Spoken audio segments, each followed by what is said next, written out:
I'll change this up just a little bit.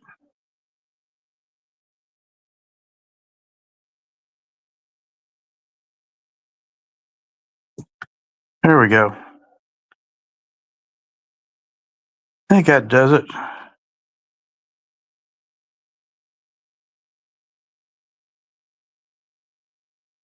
I'm trying to get it straightened out. Okay.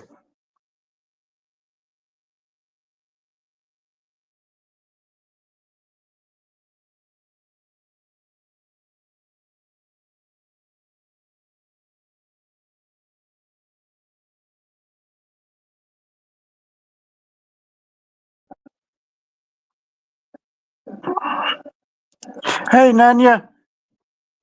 All right, there's the link up, I think. Oh, tell me what it looks like on your end.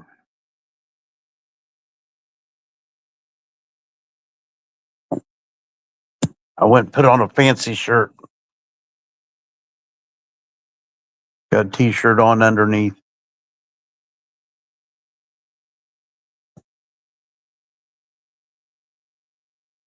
You got HCO out there fixing your dinner?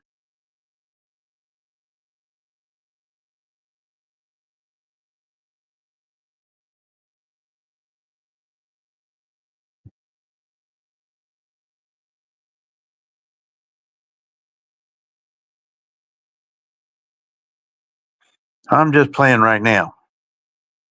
I don't know.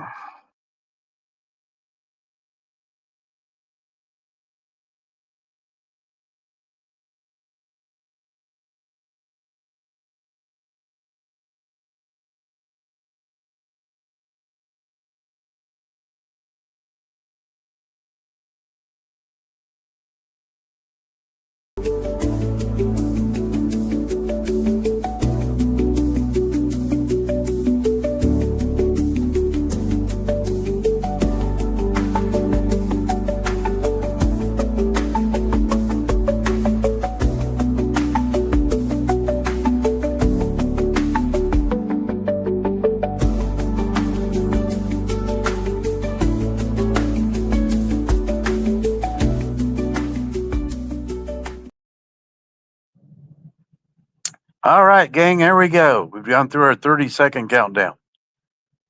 Good evening, good evening, good evening. It's Danny's Thoughts, and we're talking crypto tonight. Now, you wonder how I got into thinking about crypto. Well, over the last week or so, I've had several different people talk to me about this thing called crypto.com. They've wanted me to get into it and start investing into it. So, I understand that, didn't you? Anyway, so the deal with the crypto is, and I've been watching it. I haven't done a lot of investing in it. I do have some in it somewhere, someplace, because at one time when I did invest into it, it's through Coinbase. And we had several different crypto accounts that we had purchased into. Not very much. I think total maybe of $50 in between all of them. Well, been watching what's going on with all the new thing with this crypto.com where you can buy and sell and do all these things, those to be easy and everything. But I've got people coming to me and saying, hey, can I help you make money, or I'll give you money. And they're giving me money because they made money on this crypto.com. Well, started paying attention a little bit. Started watching what was going on. Now, one of them was $2.56 just Friday. I just went in and looked at it. It's $2.40. Don't sound like much. Okay, for $5, you can buy 2 crypto coins. But it just went down. So you just lost. If you had 2 of them for $5, you just lost 26 cents. Now, they don't want you to do that. They want you to put in 1,000. Now, think what happens if you buy 1,000 crypto coins from one particular account. Guess what? It's now worth more. So the guy who just talked you into it, who already had crypto in it, had coins in it, what's he going to do? He's going to cash out because it just went up.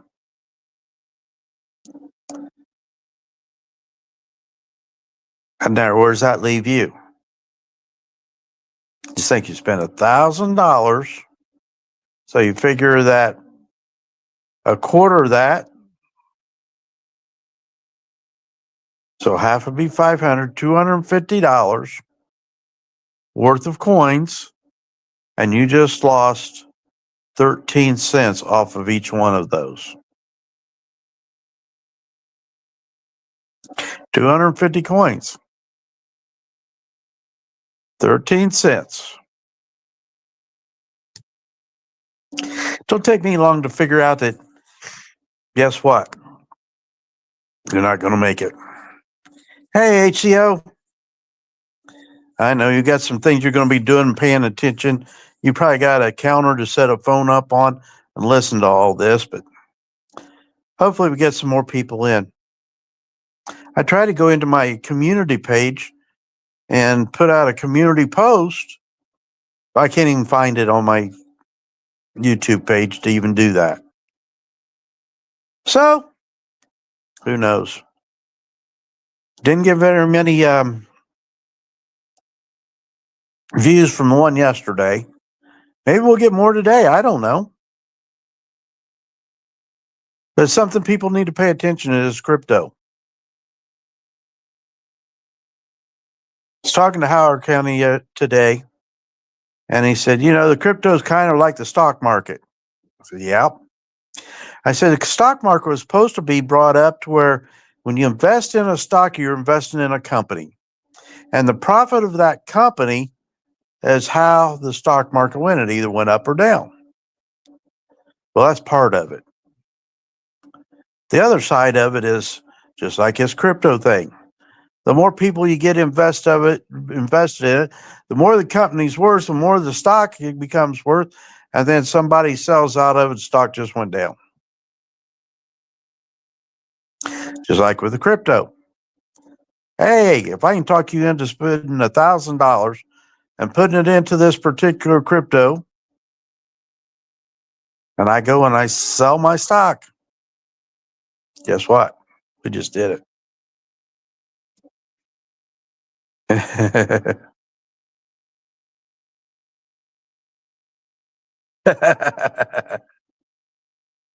I don't think none of you would be up for that, Howard County.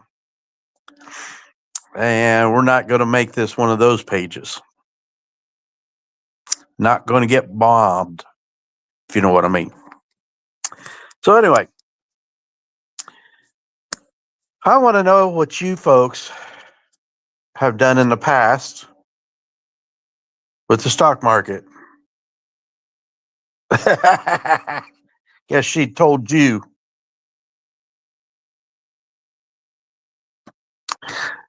Yeah, until they take and banned us totally and pulled the video down.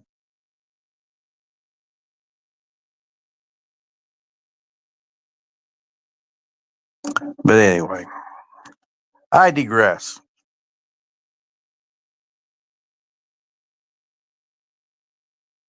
I want to know what experiences you've had with the crypto. I know that I had some friends back in the day that put up $300 a coin, and all of a sudden went up to $60,000, and they made a bunch of money. But there's a lot of people lost money on that same thing. That was all on Bitcoin. It was when it first came out, and people really didn't know anything about it. There's a book written not too long ago, and it was put out by a fellow I know, and he was trying to do it in a story form to explain what crypto was. And as I read through that book, I started trying to find a tangible in it somewhere, and I never did. Now, he was a part of a company that promoted to help you make money become successful to where you could invest your money. Wanted you to live very, very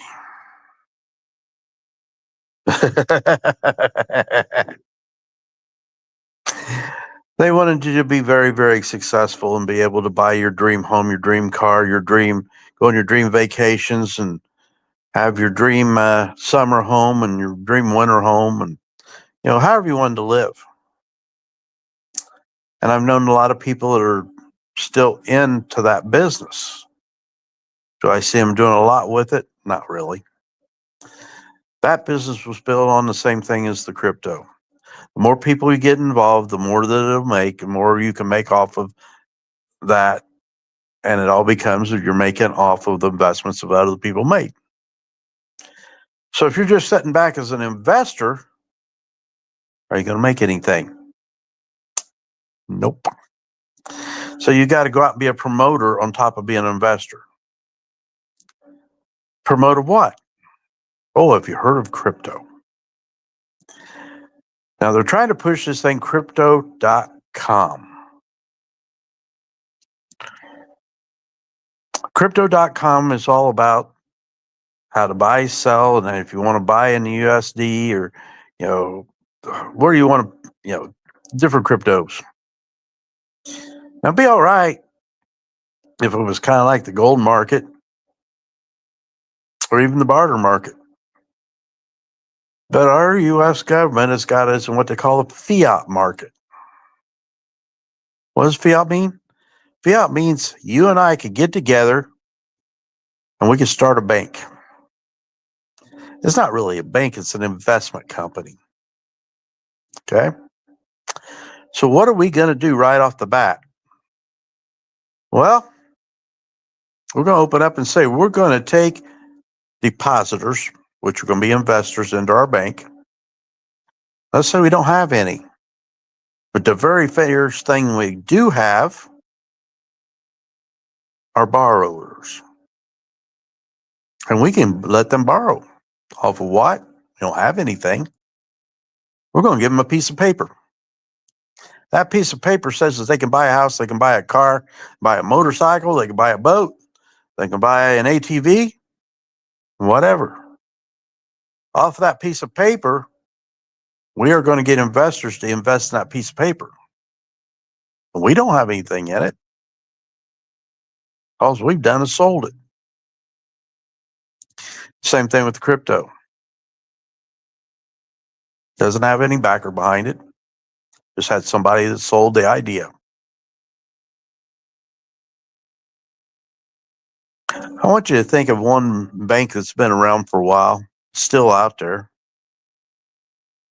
and realize what they did. They don't have a very good name, called Wells Fargo. Now, Wells Fargo, I had all my money into Wells Fargo. I had savings account, I had a checking account, I had a retirement plan set up through Wells Fargo.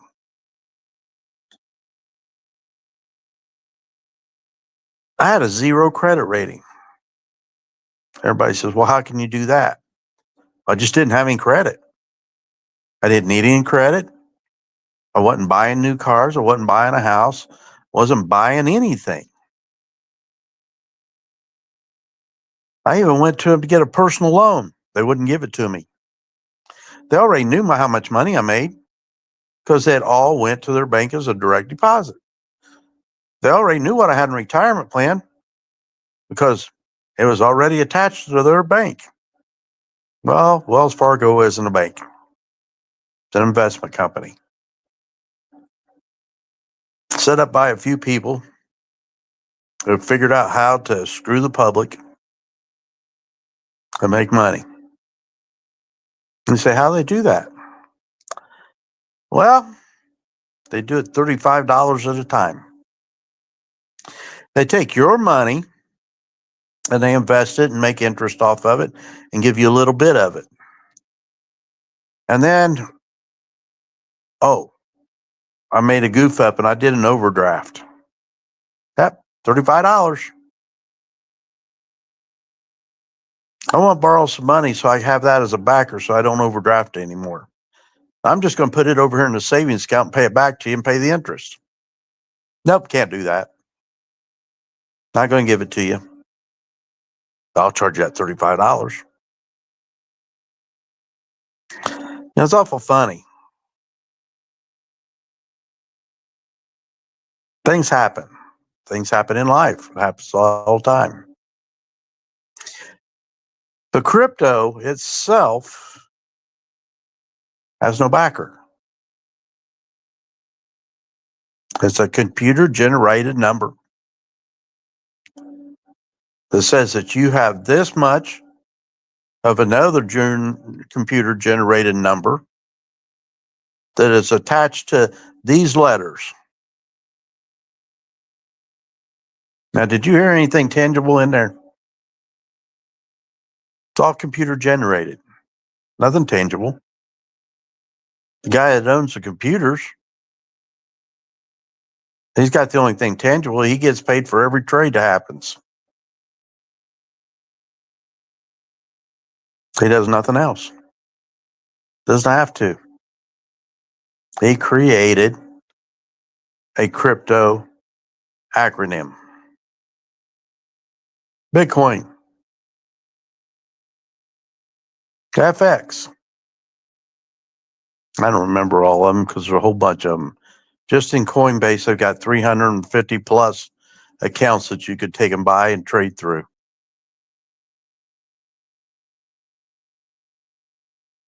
Do you want to? Go right ahead. I'm not.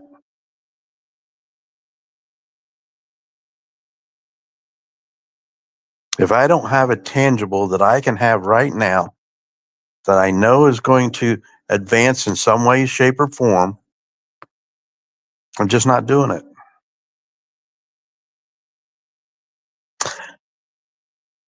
I've got friends of mine who have been putting into retirement funds for years.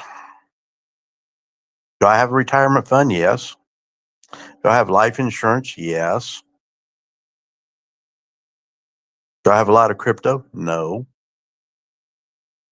Life insurance is going to pay off when I die. My retirement fund, based off the stock market, goes up and down to how much I have. It's not really done that much. And I don't put into it all the time. Matter of fact, I haven't put into it for, probably the last 15 years.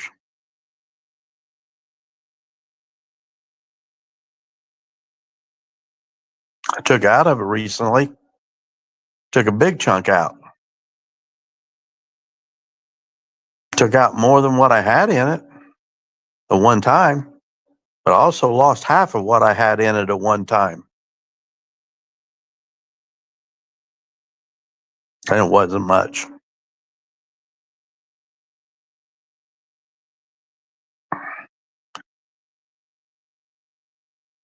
Understand, we're living in a fiat market where you and I could go start a bank, start making loans right away.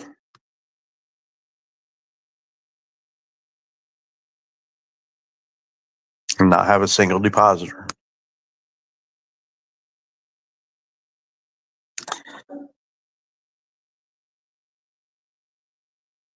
The gold market is what we were on. We actually had gold to back our dollar bill. We don't have that anymore. It's costing us 6 cents to make a penny. Think about that. Costs more to make a penny than what a penny is worth.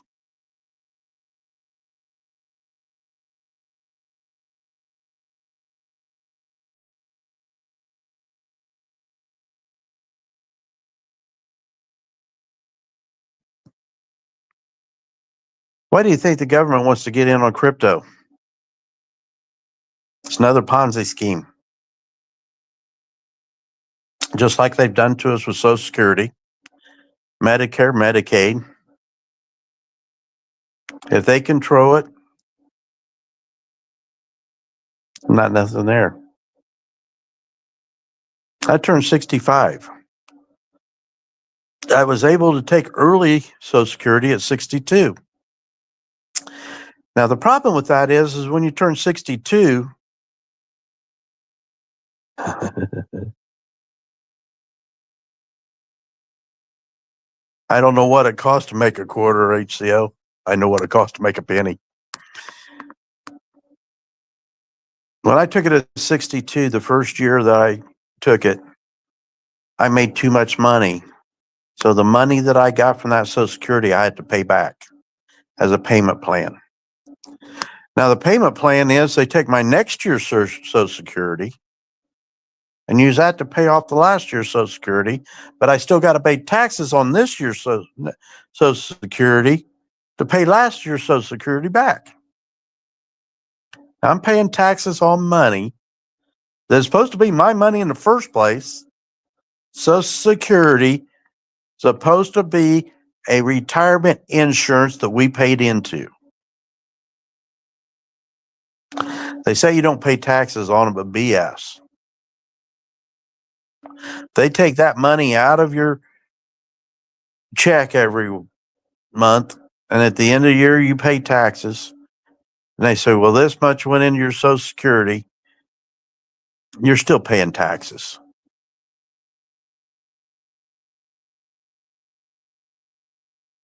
So, anyway, how does it all tie into Bitcoin?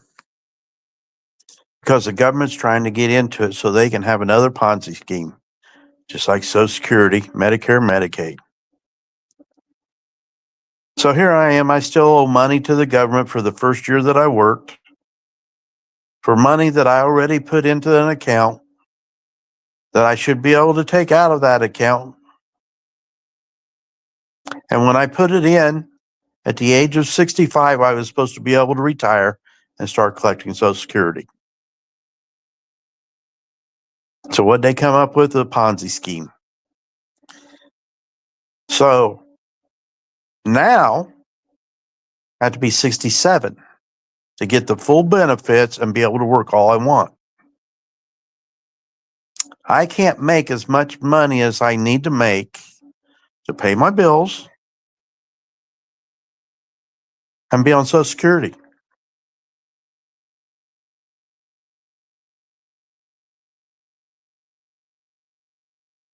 So the government wants to do that with Bitcoin and have their own Bitcoin.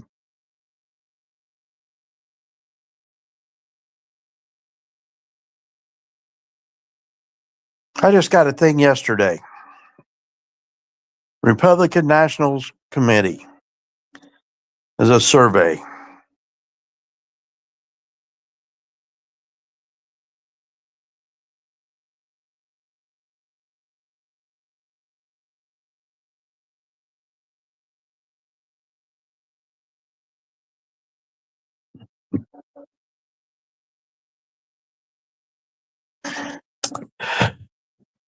It was a survey on what all that. I didn't even read it all because the very first part of it was that you could count on me to donate money to Trump. Now, I'm a Trump backer, and I agree with a lot of things he's doing, but I'm not going to pay a donation through the Republican National Committee or the Republican State Committee or whatever to be invested into another political party. Okay, Howard County says that he agrees that it costs more to make pennies, but it supposedly costs less to make other currencies. The thing is, it doesn't actually create revenue because they supposedly destroy as much currency as they create. I'm going to say another thing on top of that, that they make more currency than what they destroy. So it's not necessarily are they destroying currency. You got to remember, people throw pennies on the ground all the time. Dollars and currency get washed. They get thrown away and burned up. Nobody ever realizes it. The only revenue it creates is paychecks for the people doing the work to create it. Well, they don't even create that. Think about this. Now, I know we're talking about crypto, but Howard County's got me thinking about something else. A government employee does not create a product. Period. They could be working in the printing press room for the government agency called the Treasury, and they could actually be printing, smelting, whatever, and come up with an object, but they didn't create it. Nobody is saying, I want to buy that object. Nobody is saying they want to buy that object. They're saying this object is what you got to have, and we're going to put it out there. We're going to put a new year on it. We're going to put a different design on it. We're going to do all these things, which cost money to have somebody do, that is put in by the taxpayers who are getting that money to replace money that has been destroyed through the bank, or they've determined as lost or whatever. So here's what we're dealing with.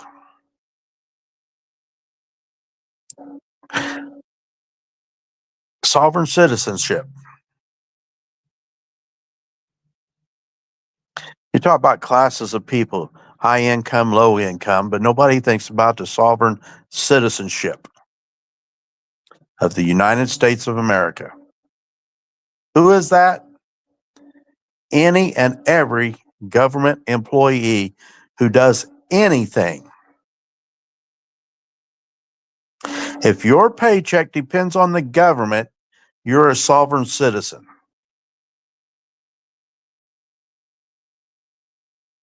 You may have a company that you only do government work. Every employee of that company is a sovereign citizen. They'll come back to you and say, oh, I pay my taxes. Do you? Or are you taking part of the money that the citizens that have actually produced something have paid into the country, that you are getting and paying part of that back into what they call taxes? You're buying products that have taxes on them, but your money came from taxes. So are you paying taxes, or are you just giving back part of your paycheck? Think about it, folks.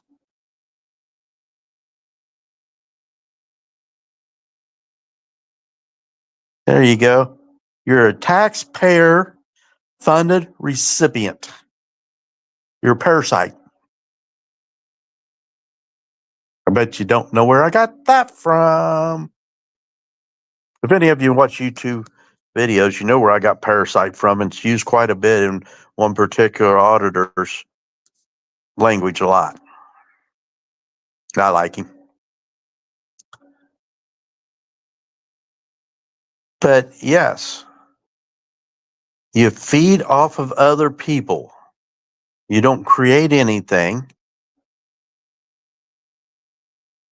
And what you do,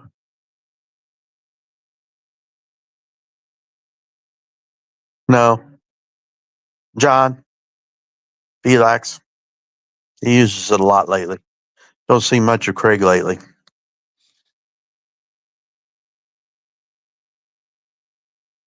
But yeah,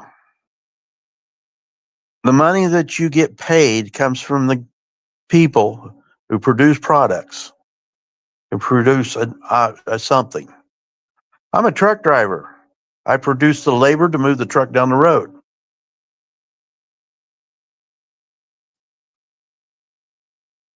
That is what I give to get my paycheck to pay taxes out of. You say you give your time as a government employee. Okay. Where'd your money come from? Mine didn't come from taxpayers, come through people who needed my service. I don't need your service. Nobody needs your service. They're being forced to pay for your service. So you're a parasite.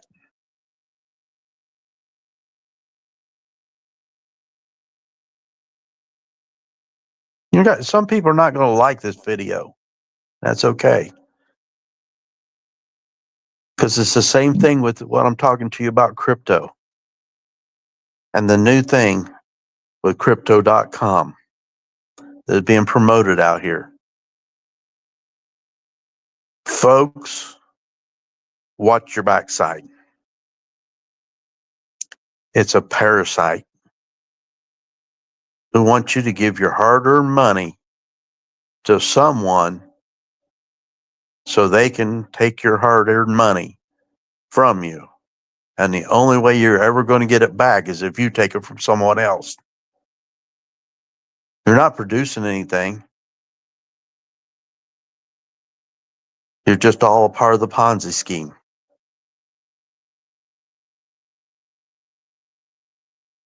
Don't be a part of it.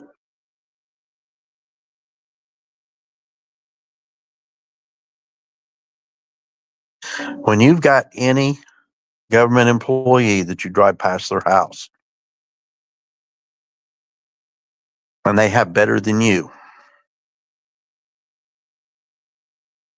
then you know that you have been taken advantage of by your government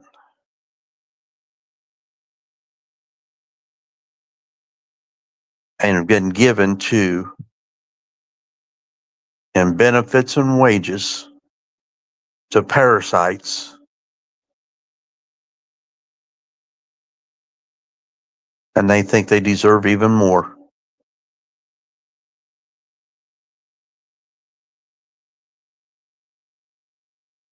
Just like crypto.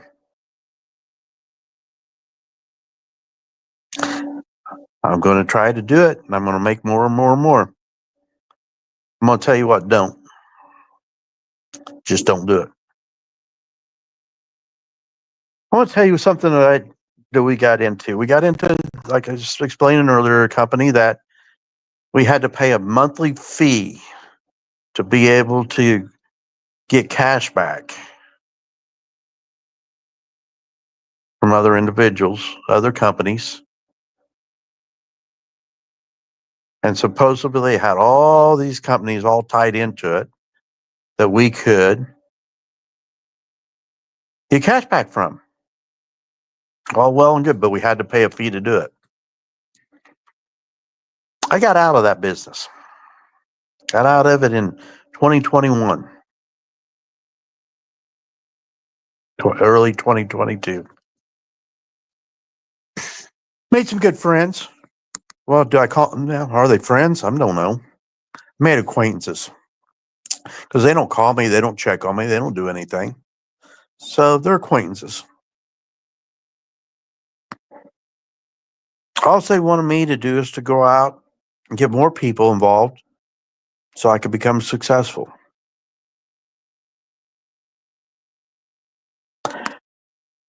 Since I've gotten out of that, I learned something from it,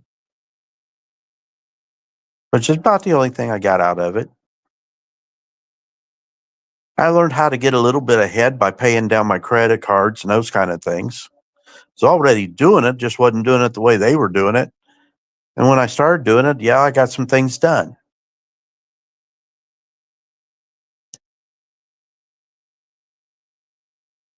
But what I started doing, and the thing you can do, and you can help me. I'll help you and you can help me. Only thing is, I don't want you to have to do anything but what you already do.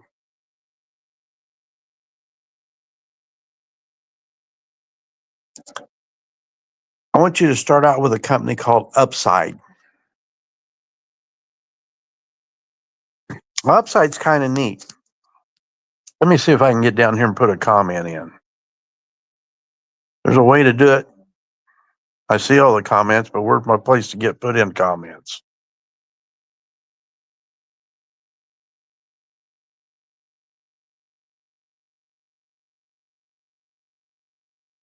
There we go.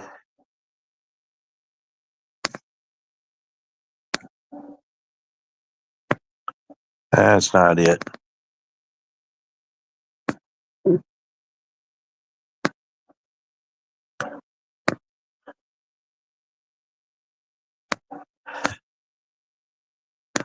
I used to be able to put in a thing that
okay, go up to upside.com and put in that code.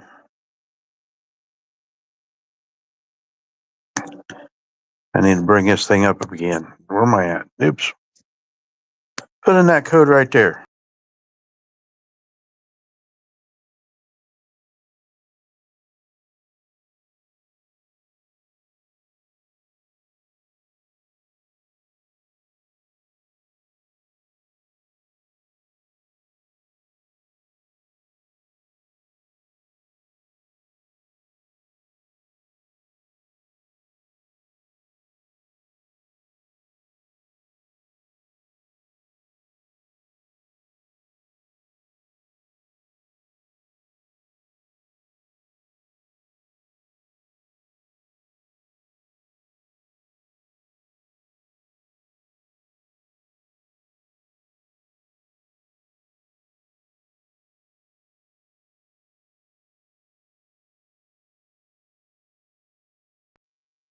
Okay. Yeah, I got lost somewhere. So put in that code right there. Go to upside.com and put that code in. Now, what this is going to do with Upside is you have several different things in there that you can go to. You can get gas, you can go to convenience stores, you can go to restaurants, go to hardware stores, a lot of different things. And all you got to do is scan in your receipt and you get cash back immediately or almost immediately. Sometimes it takes a day. You need the link for Upside. I had that on there. Let me see if I can go back to yours and pull it up that way.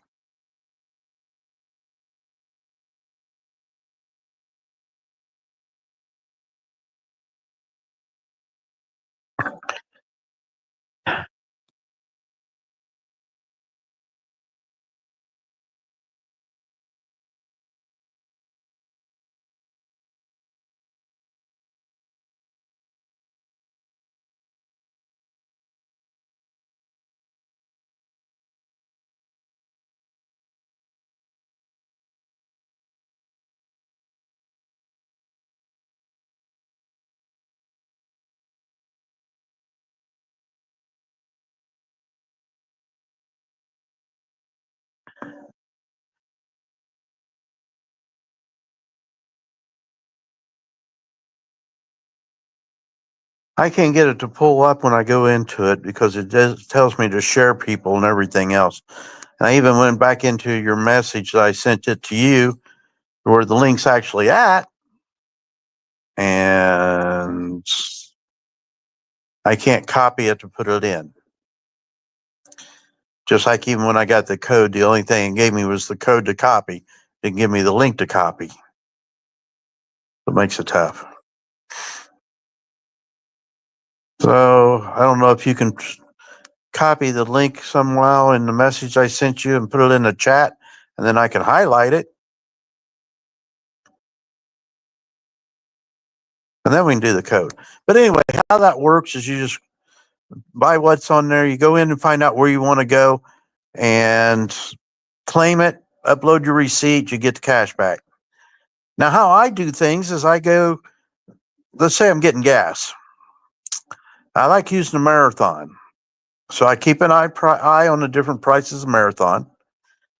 I go in, pump my fuel under my Marathon rewards, which I get instant cash back there. And it shows up.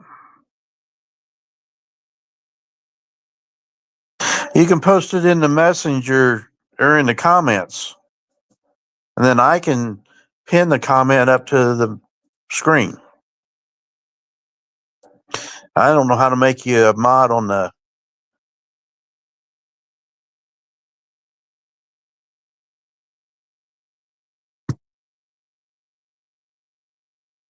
onto the StreamYard, and I don't know how to get to my YouTube page and do that to where you can do that and do that. Yeah, that stuff. You know what I mean? Like I said, this is kind of like new to me because I don't do it very often. When I do it, I learn something I learned last time. So what I was saying is a marathon, you get the marathon rewards, you get about 5 cents off a gallon. And then I print my receipt, I claim the location.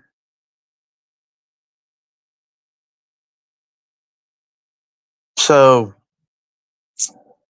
I can go upload into Upside. Okay, let me see if I can get it this way. I'm going to try something here.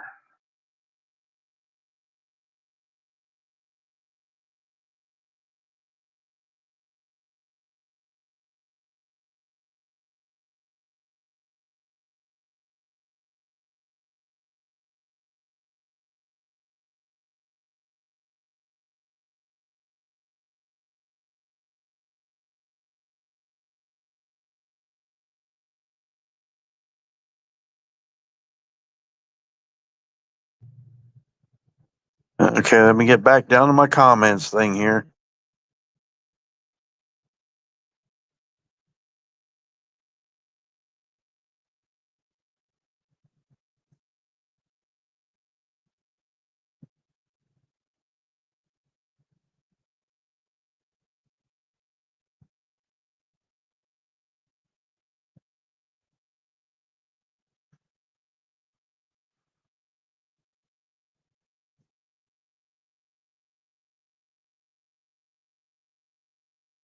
Come on. I was working on it.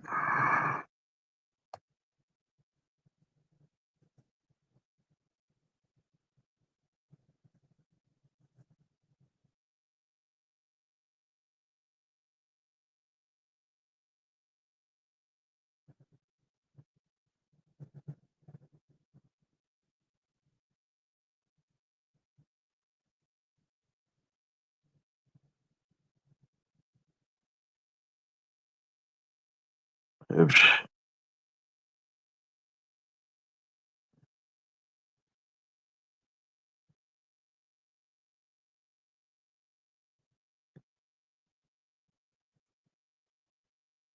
And what was the code I put in there?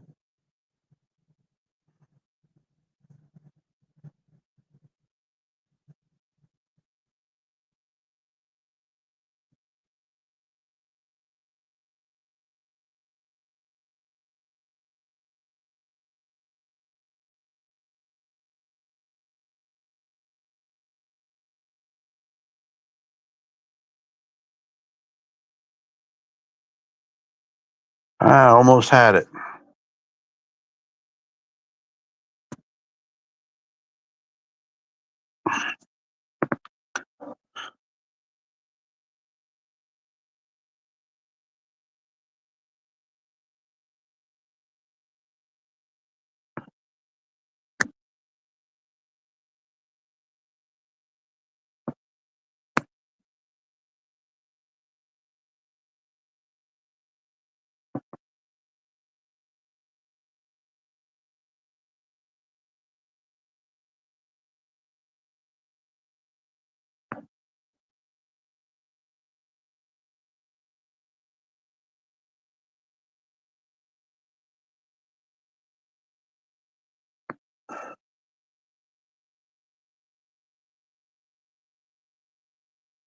There we go. Put that in.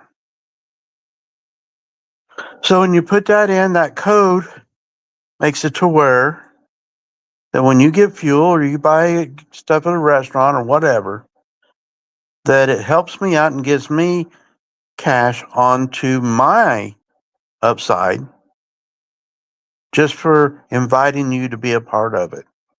Don't cost you anything. Free. What I suggest is you go out and get on every rewards program you can get on.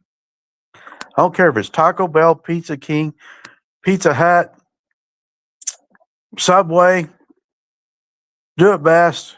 Just go ahead and look at what all's there.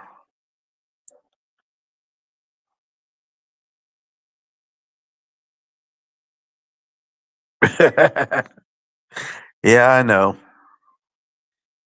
So I think I got it up there. So if you hit that link, then that'll take you to it. You may have to type it in. I don't know. Oh, I know what else I forgot. Hang on. Wonder if I can edit that. I did get it wrong. Let's do it again.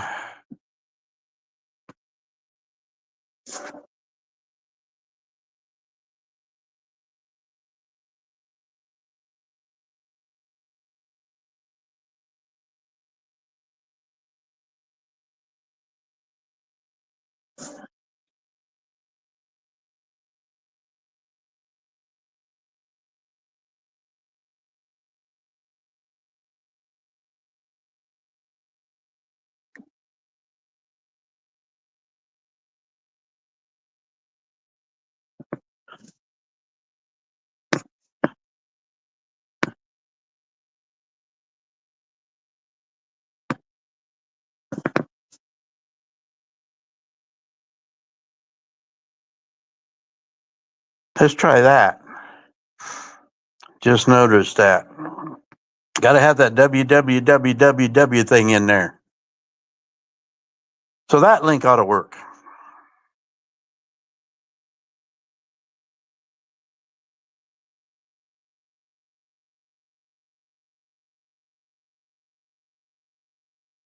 Yeah, I tried that. I couldn't get it to work, so I had to type it all in. So that's the link that actually works and takes you to it. Hey, Brandon Mitchell. Third Brandon Mitchell. So we're talking crypto, Brando. If you want to come and be a part of the chat, tell us how you dealt with crypto, and get back up here and bring it back up again. Oh, it's here somewhere. Just clear up at the top. There we go. Put that in, you'll be a part of the chat. Bring you on up to the StreamYard. We'll have some fun.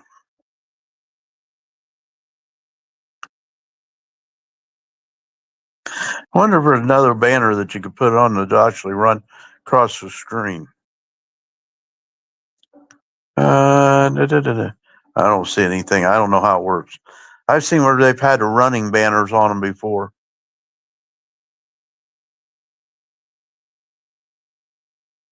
Must be on one of the upgrades or something.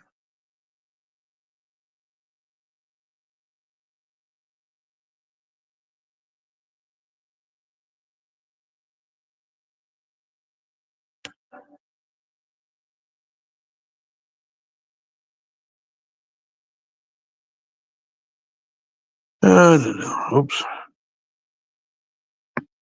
Okay. Get back to the comments down here.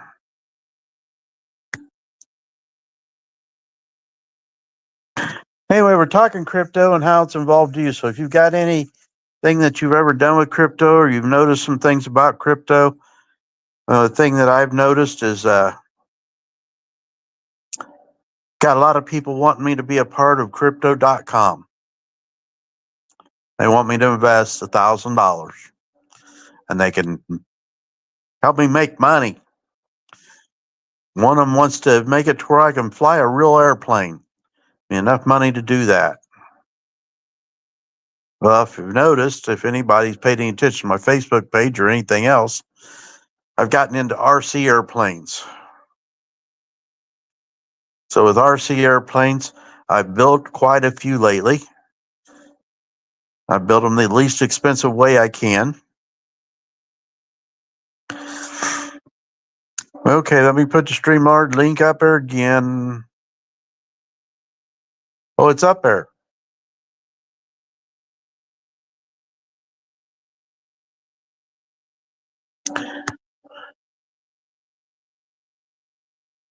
I pinned it. It's up there at the top.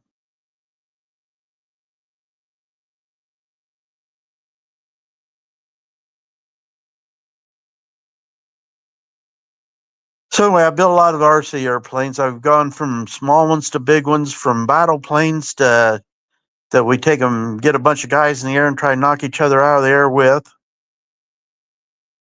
I did tap it.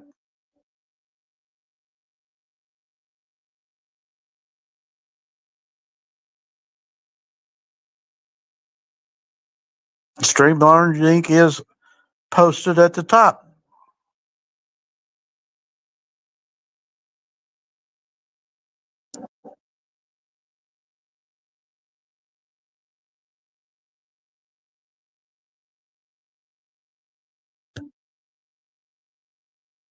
I mean, like that.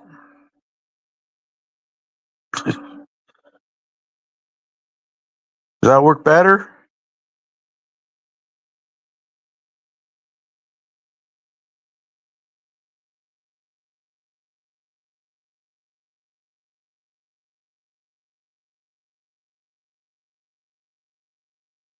Okay, so it's pinned now, right?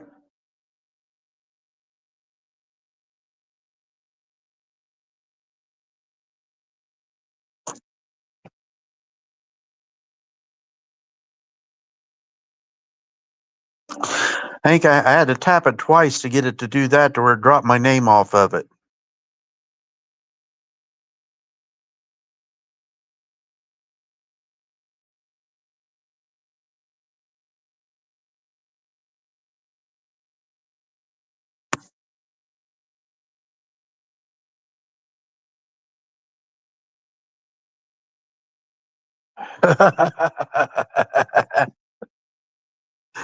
That's okay. I need help. Ever since I've had COVID, I've got that short memory issue going on. Plus, I'm getting old. Come on, Brandon, come on up here. Are you still here? I can't see how many people are viewing now for some reason.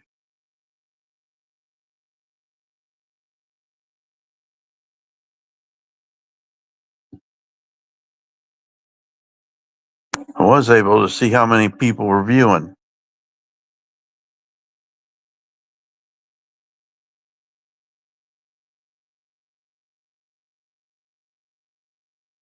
Hmm.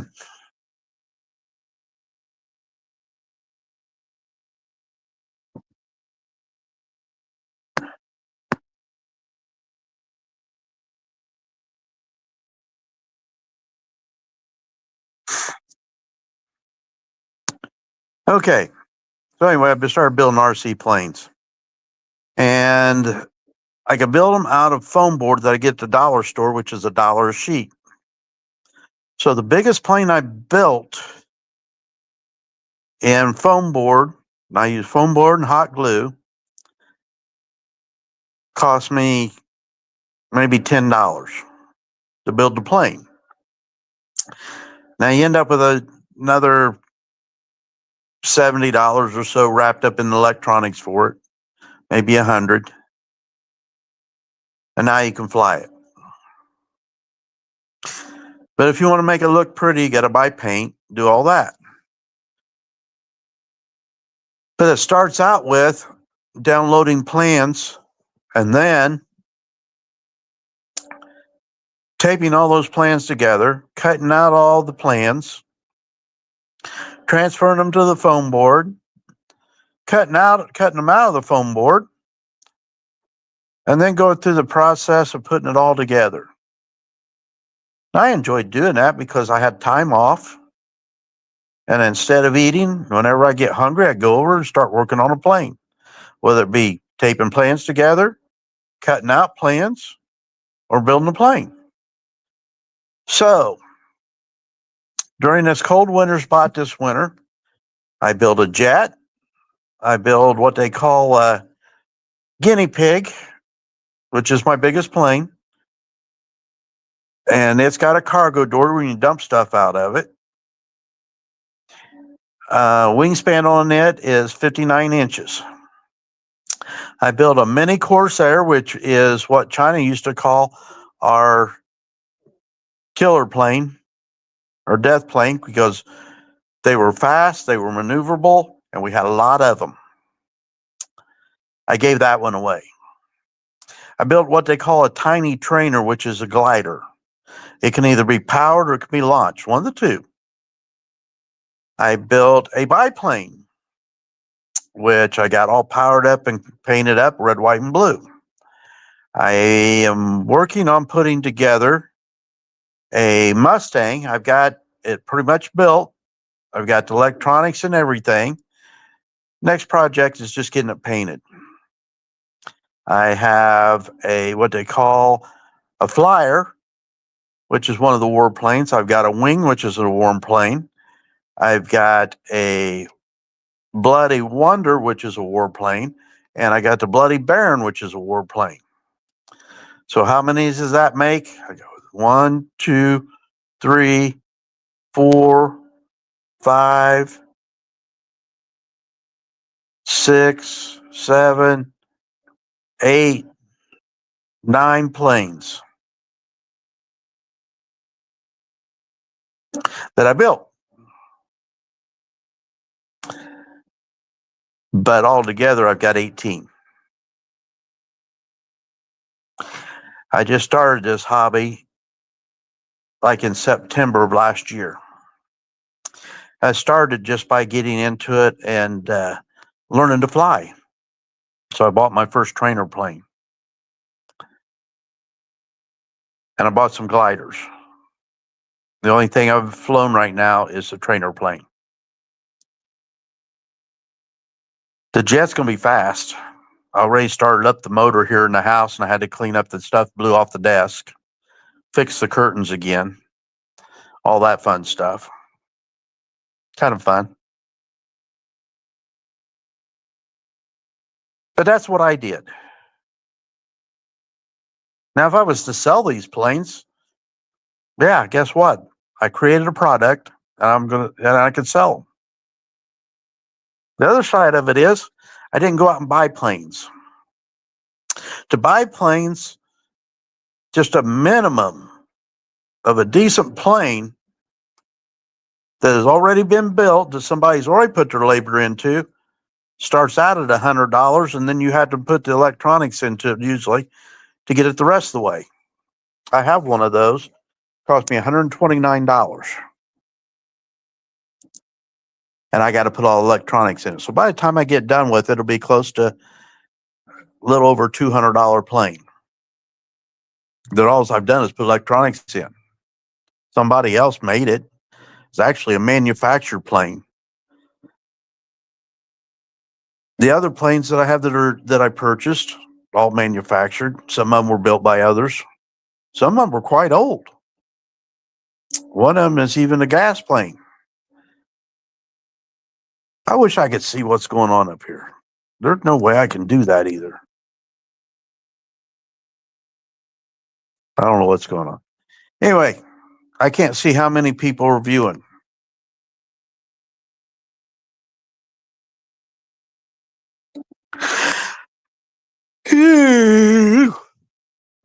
Can't see how much time we've been on.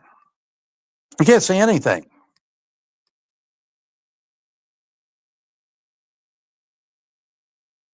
Hey, that works. Turn it sideways. Kind of throws me off a little bit because I look silly. I don't know what that does for you guys, but makes a wider view.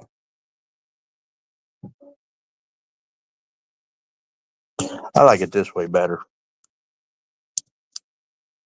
I don't know about you. What do you guys think? Does it look better that way? Anyway, we've been on about an hour. Brandon come on for just a minute. That's been it. I took a shower and everything, got all cleaned up, put on a fancy shirt, sat in my recliner. You got laughed at because I sat in my recliner.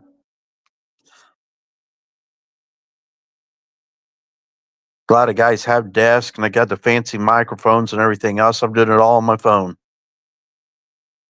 You're in the back. How's come you're in the back? Oh, here he comes. Somebody's coming up. There, Brandon. Oops.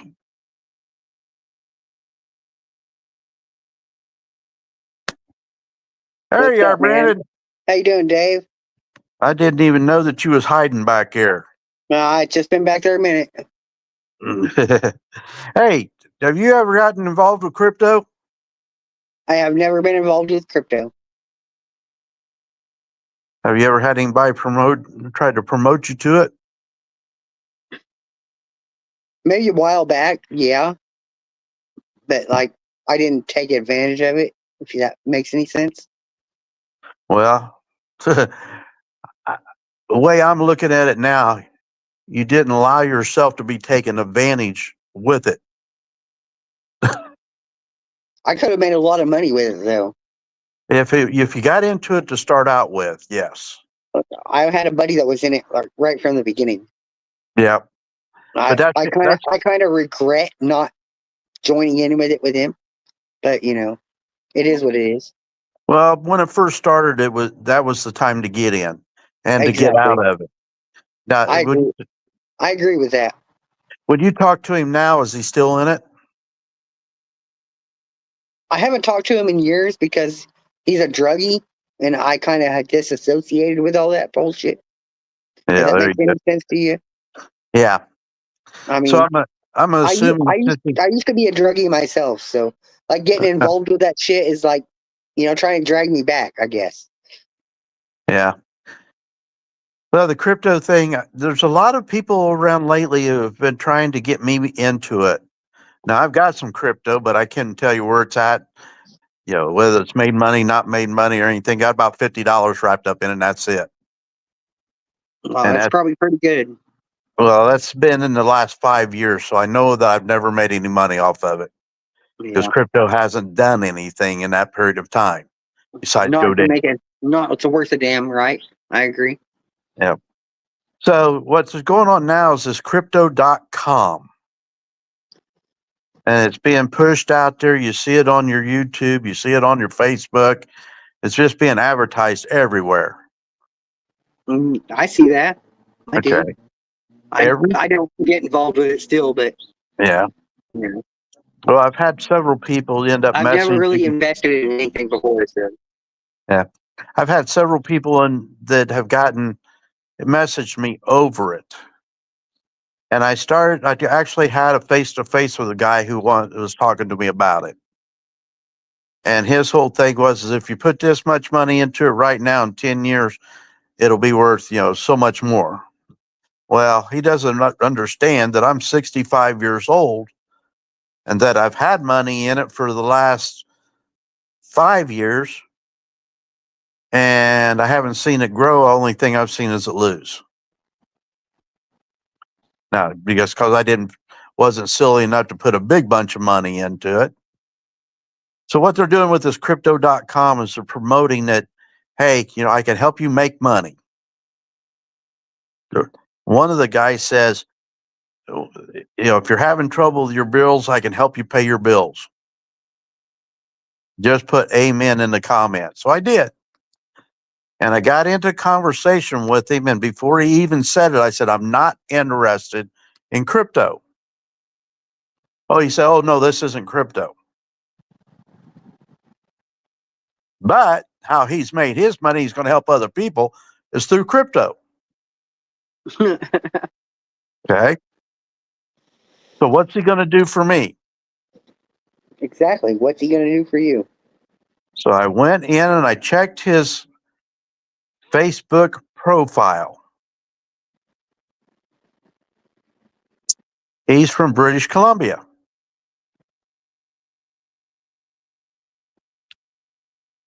So as I'm talking to him, he doesn't know I've done that. He doesn't know you've looked into him? Right. Because I'm texting him back and forth, and I went in and looked. So his thing is I need some people in Canada and the US that I can deposit money into an account, their account, and they can keep 30% and send me back 70%. That sounds good. Okay, here's the catch. I've heard of this before. What they're doing is laundering money. They send you a check into this account. You sign the check and deposit it, which makes you responsible for that money. Right? Taxes, and I get it. Well, it makes you like, okay, let's say the guy sent me $10,000. Okay. Which means I'm going to keep 30% of that. If that. So that's $3,000, right? Sounds like a good deal.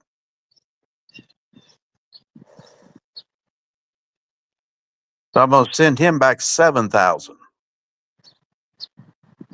By the time he wants all that process done, now it's gone through my bank and they've verified that this check is no good. So I'm responsible for that 10,000 plus the 7,000 that I've sent him, and I didn't get anything. Right? You got bubkiss. I agree with you. So it cost me $17,000 to play his little game. Yeah, that sounds fucked up. I agree with that. So that's what they're doing. So that's that side of it. That somebody's going to help you that's tied into the crypto. That's, you know. The other side is, I need you to invest $1,000 in this particular crypto acronym. Okay. Let's say that I'm asking you to do that. You're asking me? I'm going to ask you to take and put $1,000 into a crypto acronym. That's not going to happen. Okay. But let's say that we're talking and you feel comfortable with me and you say, you know, hey, you say you made a lot of money at this. Yeah, I'll do that. You know, I got you convinced. Okay. All right. You got me convinced. So you go and you put that $1,000 in there. Well, if I've already got money in it, I've already got crypto coins I purchased. So now that you've done that, that crypto value went up. So what I do? I sell what I had. So what happens to it? It goes down. It goes down. Yeah. If you sell, it goes down for sure. So what did you get? I got bupkis. You're right. I know I'm right because I understand what you're saying. Okay. So that's what they're doing now. And the guys that are making the money have to go out and promote somebody to be able to make money off a crypto acronym. More people, let's say that I get 5 people to put $1,000 in 1 week. Well, then Guess you what? done made That you done acronym made went your up. money back. You done made your money back. You can cash out and be good at any time. Yep. But Yep. but me as putting $1,000 in is fucked. Yep. Yep, exactly. I'm 65 years old, Well, I'm and I've only been 38. told that I think outside of the box. Well, I'm only You're 38. how old? So I'm 38. Well, so you listen to us old farts. Right, exactly. I do my best Don't to listen to get you into old it. folks, but sometimes Yeah. it makes it hard. Honestly, I'm not gonna lie to you. What It's they not. say? We're part of the Gen X. Well, I trust Gen X. I honestly do, Yeah. because Gen So X my made it my without thing is, this internet age. Gen X made it by yeah. themselves. So I trust Gen X. I honestly do. My I thing was raised. is if you I was raised by a baby boomer, so there you go. I'm basically a millennial that was raised by a Gen X. There you go. So I understand So exactly what you're saying.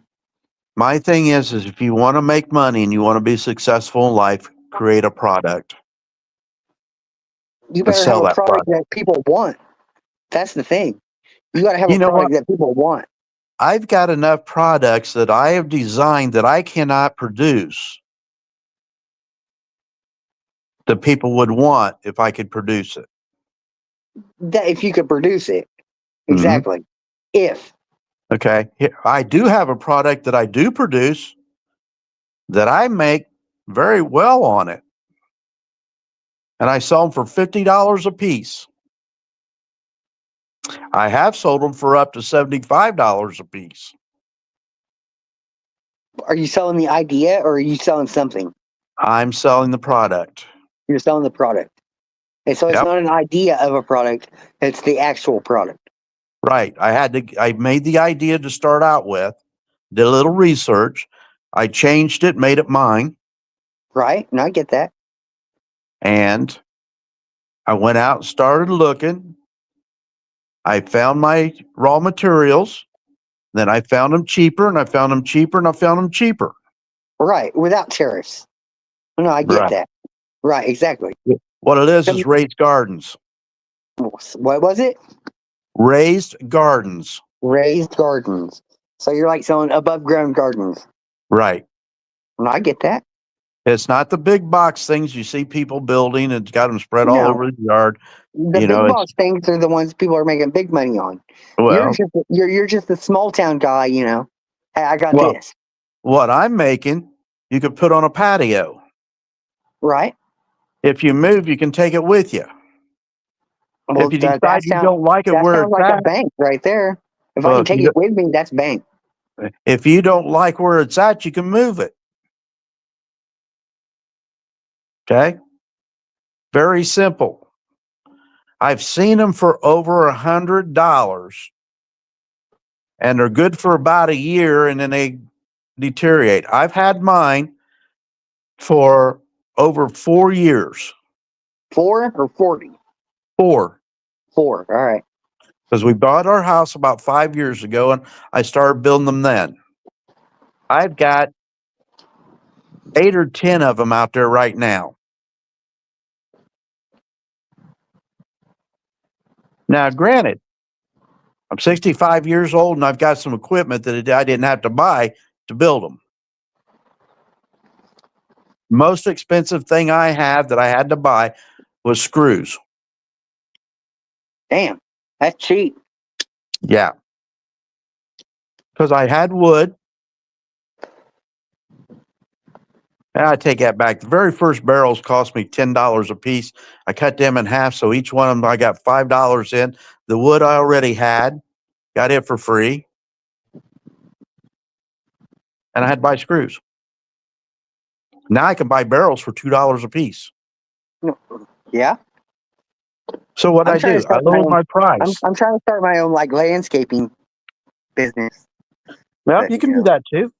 But the thing about that's what I know. That's what I know, man. It's like I know landscaping. I mean, whereabouts are you at, Brandon?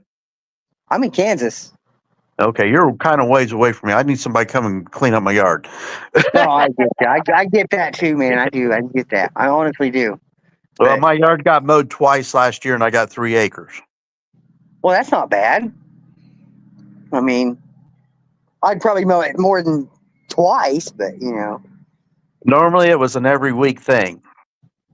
I've had a lot of turmoil in my life over the last couple of years, and well, I just get that. the focus has not been there. Now, in the last week, I've been able to mow part of it twice, increase what I hadn't mowed, and mowed more today, and start working on getting the garden and the raised gardens all together again because they even got neglected. People are mad at me because they say I don't have a job, but I like do flower beds. I've fucking rebuilt bathrooms, Yep. all that shit. Well, and I've had a general maintenance business to where I did electric, plumbing, drywall, wallpaper, roofing, siding, windows, doors. I've done all that. Yep. Okay. So you just put out your placard, say that you do all those things, and you'll keep busy. Just Yep. don't undercut yourself on those prices, because when you come in, That's my problem is I undercut myself. okay, I think it might take me a couple hours, and it might take me 2 days. okay. Here's the thing: if you've got a plumbing repair, minimum charge is $75 because that's what it's going to cost you to get there and do the job for an hour. No, I get that. I get that. But since I'm not certified, I would tell them 30 or 40. Yeah, but you're undercutting yourself, and they'll pay it no matter if you're certified or not. I get it. I get it, though, John. I get that exactly. I've been there. I've done that. Okay. Just the other day, I replaced a ceiling fan. Right now, it was started out as a repair job, ended up being a replacement. Right. Okay, the lady went ahead and bought a new fan, and I ended up putting it up. I gave her a ballpark price of $40. Sounds reasonable. Okay, for the repair. She said she was just going to get a new fan and put that up. So when we got done, she says, "What I owe you?" I said, "Well, I told you 40, but if you want to give me more, that'll be okay." Cash money. Cash money. Exactly. I didn't tell her cash money, but that's what she paid me. So what did I get? Yeah, I was there for more than an hour. Yeah, it was a little more work because there's a couple of things that had to be done. Ended up literally standing on top of her dining room table to replace it because the ceiling was so tall, and I didn't bring a ladder with me. I've been there too. Bathrooms and shit. Yep.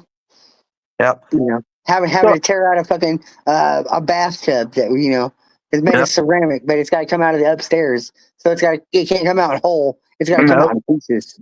Yep. You know what Done I mean? that. You know what I Been mean? there, You know done exactly what I mean. that. How are you doing plumbing now? Are you doing it with PEX? I try to avoid plumbing by at all means, but I will do plumbing if I'm asked to do it. That's kind of something Go check I'll out pass PEX. off to somebody else. Go check out PEX.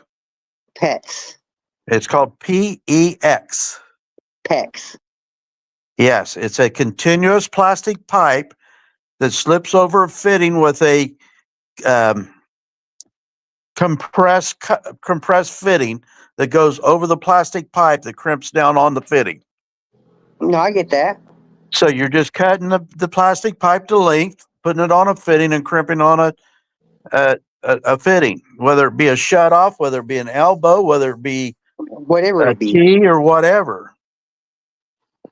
Okay, so you can do a lot with PEX that you can't do with PVC. I agree with that. Okay. My whole pain in the ass. My whole house used to have copper in it. That's a pain in the ass. Okay. I don't have a problem with copper. But I don't have a problem with copper either until it starts leaking and I gotta track down the leak, and that's when I have a problem with copper. Okay. The thing about dealing with copper and PEX is they make fittings that you can couple them together. So if you got a place that they don't want to replace their copper, but they need the copper repaired, you cut out the bad piece, you put a coupling on, you slip the PEX into, you put another coupling onto the copper, you slide the other end of the PEX in, and the repair's done. No soldering, no nothing. You have to buy a crimping tool. You No have to have soldering at the moment. I mean, there might be none, soldering down period. the road, but No, that's not your problem, huh? no, you're not going to have no soldering. You fixed the problem. The only next repair is to pull the copper out, take out that PEX piece, and put more PEX in. More PEX in. Just completely do it. My house used to have copper. I have sulfur. Sulfur eats copper. Yeah. I replaced it within the first year I was here. I've only got 2 pieces of copper now in my house, and they're because I can't get to them to replace them. My problem is I got leaks and I can't find them. Okay, so what do? Well, you can go buy a roll of PEX, Well, 100-foot roll. I could track down the leak, but that leak might be upstairs, you know? Okay, here's what I'm saying. You can take the PEX and start out upstairs, push it down the same right beside the copper, come out the other end, go out to wherever the copper is. Either you can see it or you can take it completely out. Well, I'd rather take it completely out, honestly. Okay. Well, then you put a fitting on at the top to attach it to whatever fixture you have, and you attach it at the other end where the supply line's coming in, and now you're fixed. You have no joints, no nothing, unless you cut it and put a fitting in. I think my leak's coming from the upstairs bathroom. It's where I think it's coming from, but I can't guarantee that because it's a 2-story house, you know, and I can't tear out walls to find leaks. You know what I mean? Well, the thing is, check your stools first. Check the toilets first. Yep. It might be the upstairs toilet. All I know is I got a drip downstairs that I can't find. So it's got to be upstairs or on the main level. Okay, so you do actually see where water is coming in somewhere. I have like tiles downstairs that I can see where leaks have happened. Okay, they've happened. They're not happening. Well, whether they're happening now or if they've happened in the past is all I know. Okay, so it's not wet. It's not wet at the moment. Okay. So you have to decide. I mean, I don't know what your financial situation is. Shit. Okay. So what do you do? What do you do to fix that problem? Well. Okay, you go out, you find you a couple jobs. The house is getting ready to be sold. Okay. But I'd like to find the leaks first. That way it can be sold for more, I guess. Well, guess what? If it's not wet, it's not leaking. And I agree with it. If I change the tiles, it's perfectly fine. Nobody knows the difference. You know what I mean? Are they ceramic tiles? No, they're ceiling tiles. Like ceiling tile. Okay. You know, like the downstairs ceiling tiles. Like suspended ceiling. Yeah. Suspended ceiling. Exactly. Okay. Yeah. Okay. So you can take those suspended ceiling out. You'll see where your plaster above that is wet or whatever. You can cut that out because it doesn't matter to get to the plumbing up there. And you can see where the line is and go from there. But it could be anywhere up there. It could be all the way. It's going to be right above where that ceiling tile is. It could follow the pipe down though. That's the thing about leaks. Okay. Well, yes, I understand that. But most of the time, if it's going down an elbow, then you know it's above the elbow, right? That makes sense. So then you go through and you say, okay, I need to replace from there to there. And if that doesn't fix it, go up further. That's where your PEX comes in handy because you can cut that copper pipe off right there where you've opened up that opening. Stick the PEX up where the copper's going on up to the fitting, whether it be a shut off or whatever. Cut a hole right there to where you can bring the PEX out, put the new fitting on, fill that on in. Now you've repaired the leak, put your ceiling tile on, leave it like it is, you're done.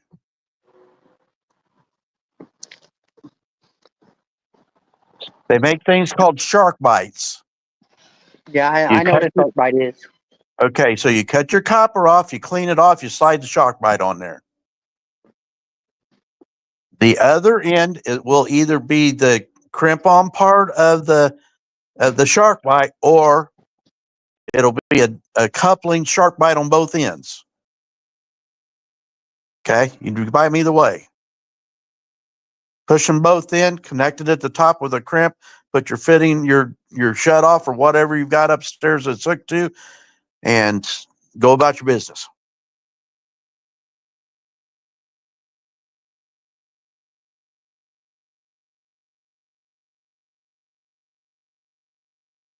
Leak fixed. New ceiling tile done. What'd it cost you? 40, 50 bucks. Plus the tools, and you'll have the tools for the rest of your life.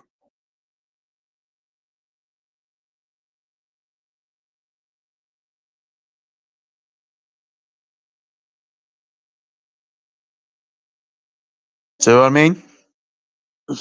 I get what you're saying.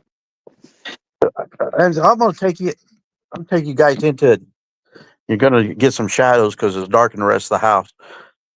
Take you and show you my water room, what I call my water room. This is where we started out with replacing the copper, and it is the main supply for the whole house. And good thing it is dark because you guys don't need to see how messy the rest of the house is because it's just me. But this is where my hot water heater is. It's some storage space. It's a little bit of everything. Okay. You see all that?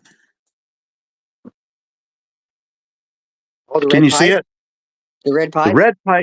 The red pipe coming down is hot water lines. That's called a manifold.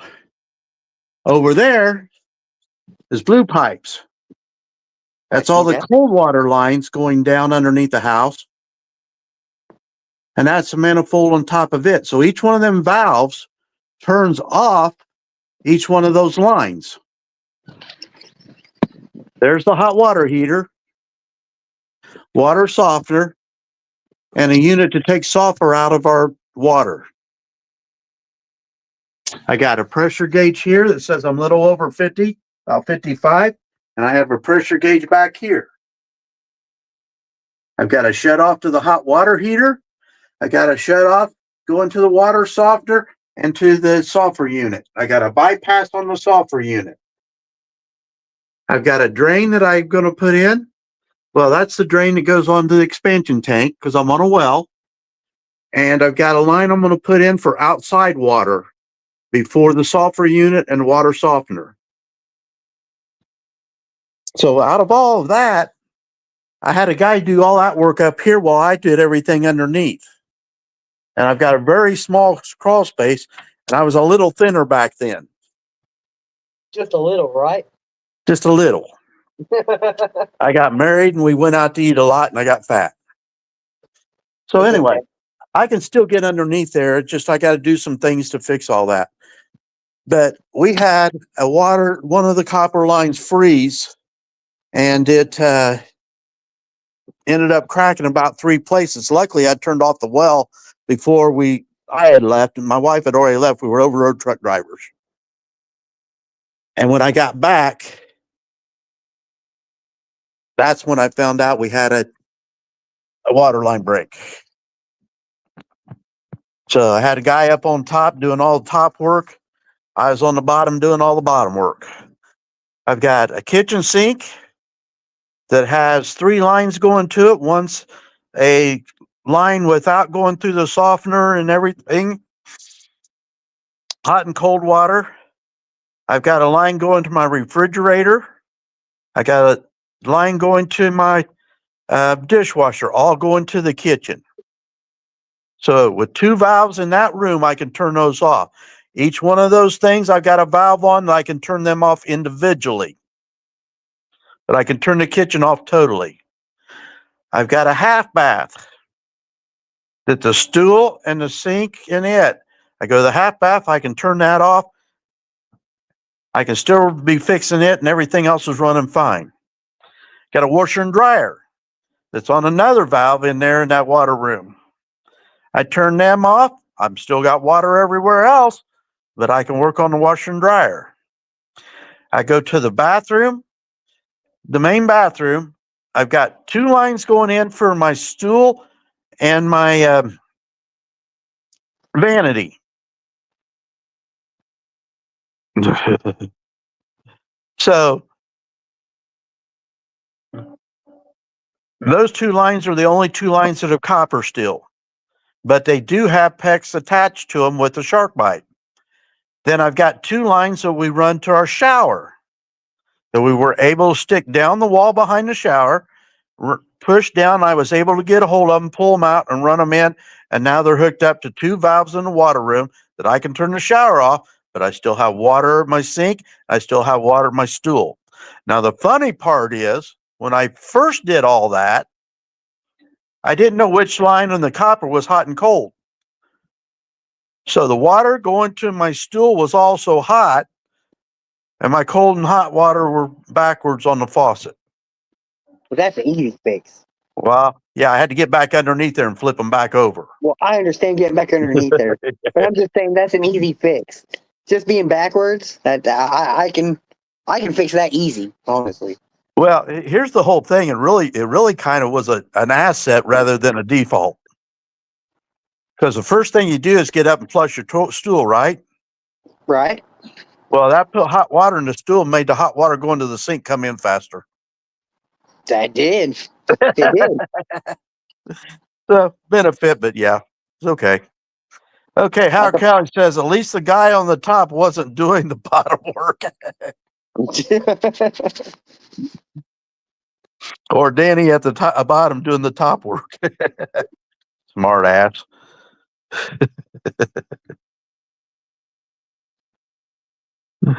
Anyway, so yeah, I mean, get into doing some plumbing. You'll be able to fix faucets, replace stools, replace fixtures and stools and stuff. You know, minimum on an hour, $75. Well, I can fix toilets and stuff. That's Yeah. no problem.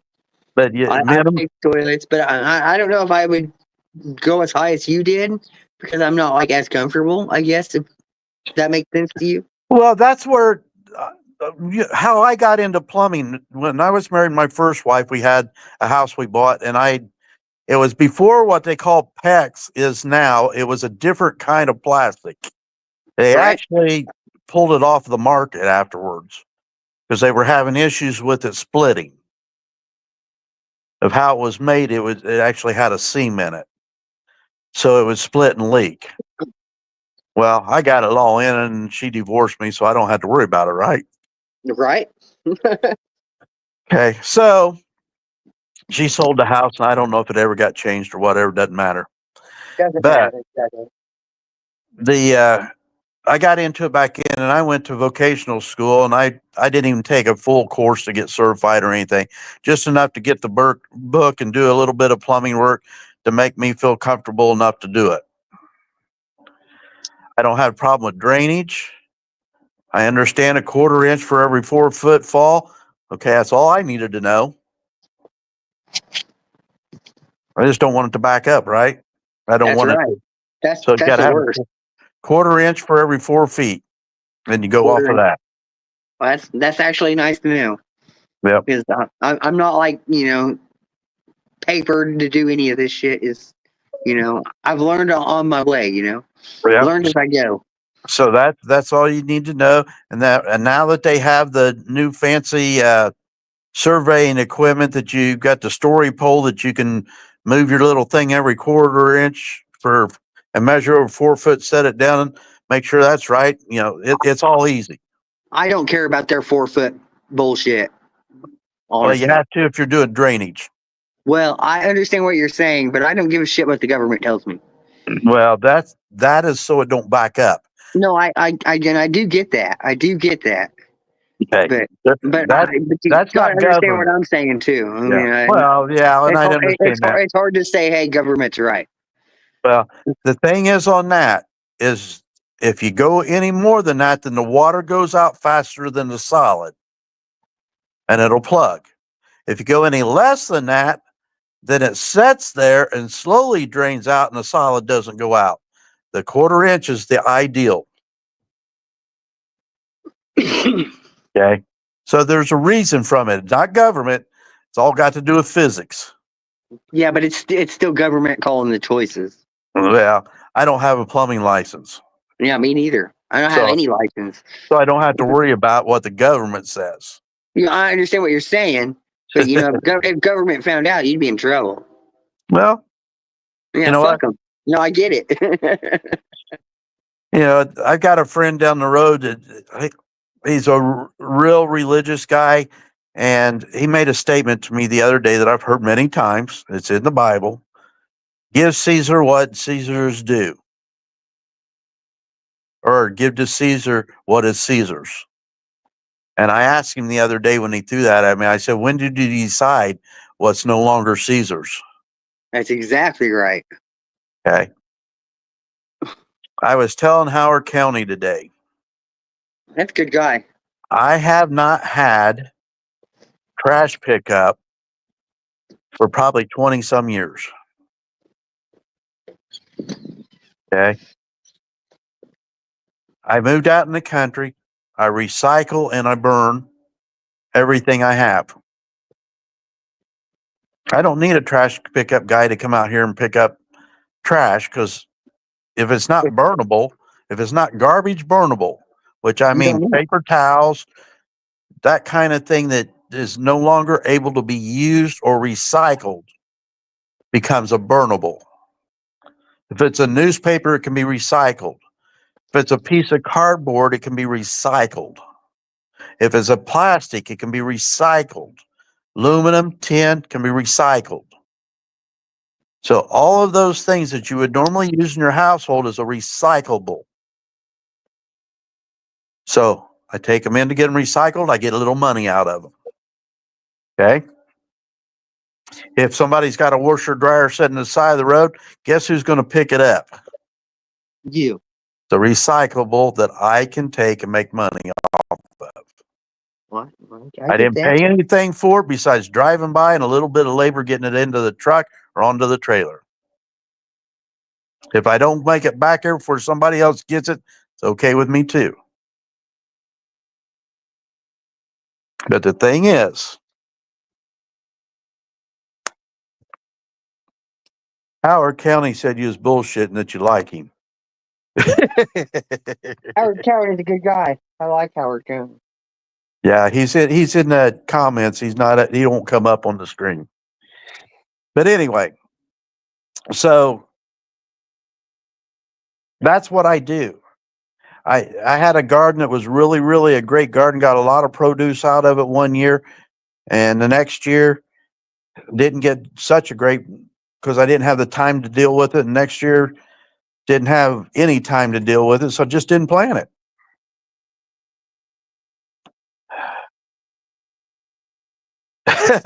Howard County said he'd come up, but my video be ruined. That's not true, Howard.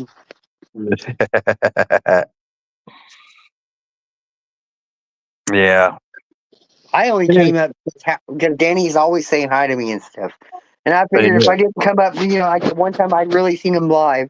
I know this isn't the only time you've been live, but this is like one of the few times I've seen you live. I haven't been live in a while because,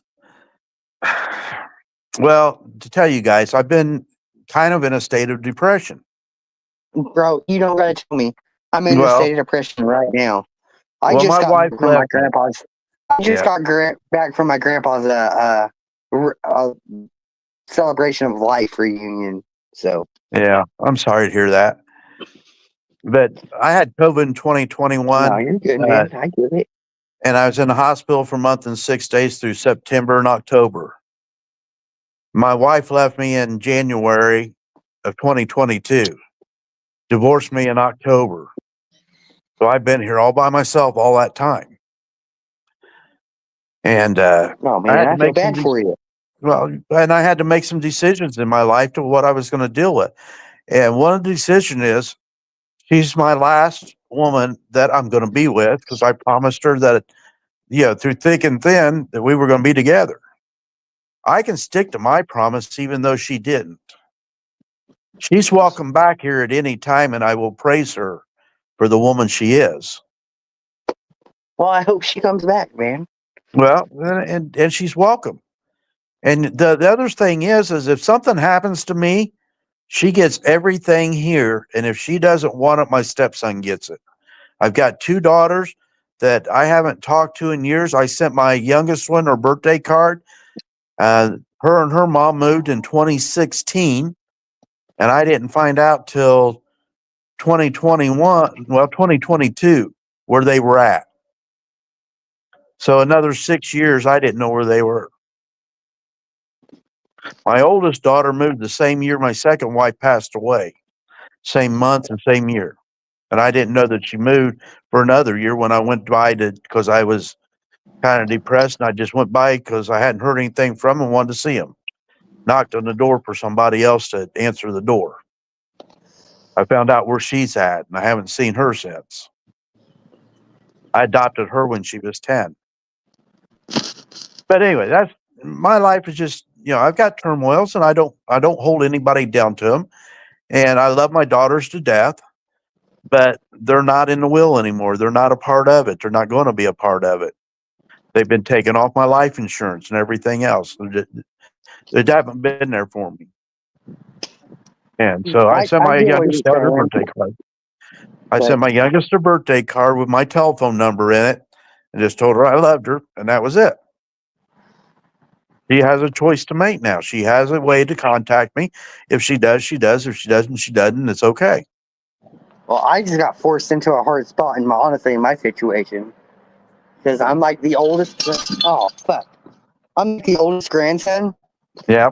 And the last 8 years, or six or seven, at least 7 years, I've been helping my grandpa, and I wasn't part of the will.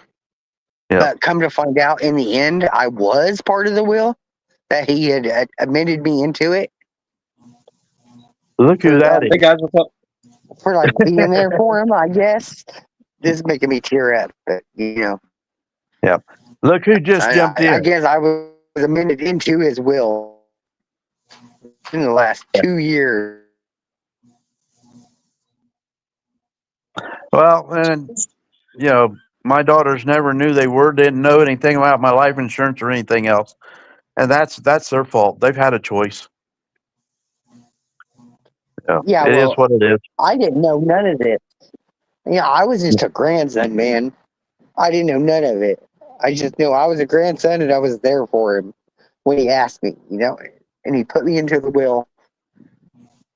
Apparently, I got an inheritance along with like my mom and my aunts and all that stuff. But it's not like I asked for it, I didn't give a shit about money. Yep. Well, my dad passed away. Each one of us kids was supposed to get him, Yeah. Each one of us kids was supposed to get $125,000 a piece, and we got zip. So $500,000 was set aside for his kids. My stepmom took it all, and she had no kids. Well, see, I've been a part of both of my grandpa's wills without knowing about it. The first one I was like really young. Well, Brandon, obviously you were doing something right.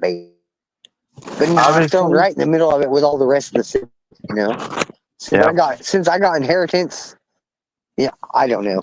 All my cousins look at me different. Yeah.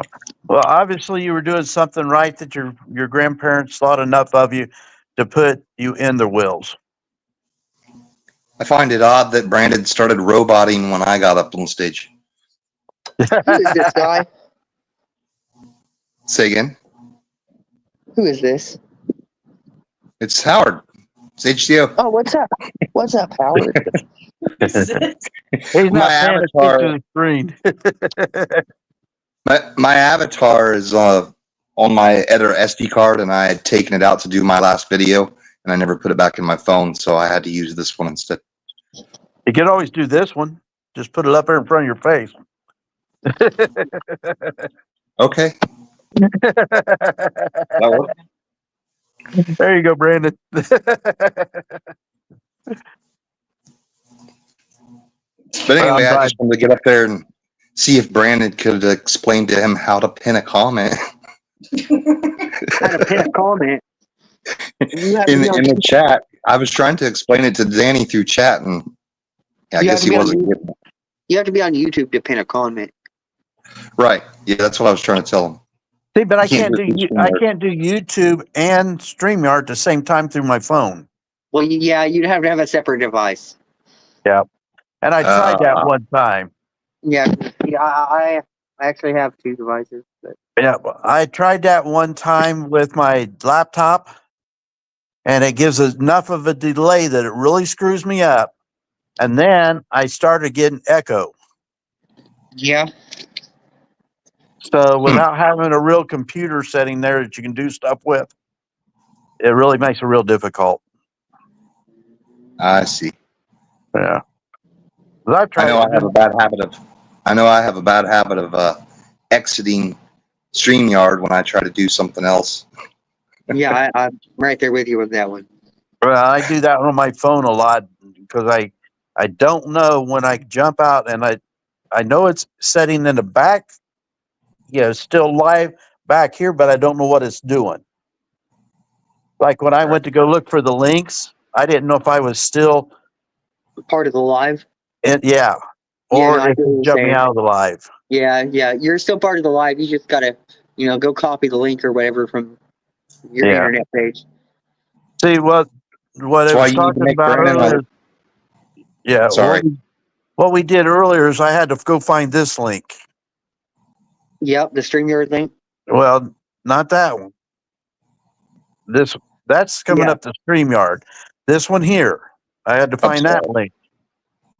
I just went back to the first comment you made because you posted it in the chat. Yeah.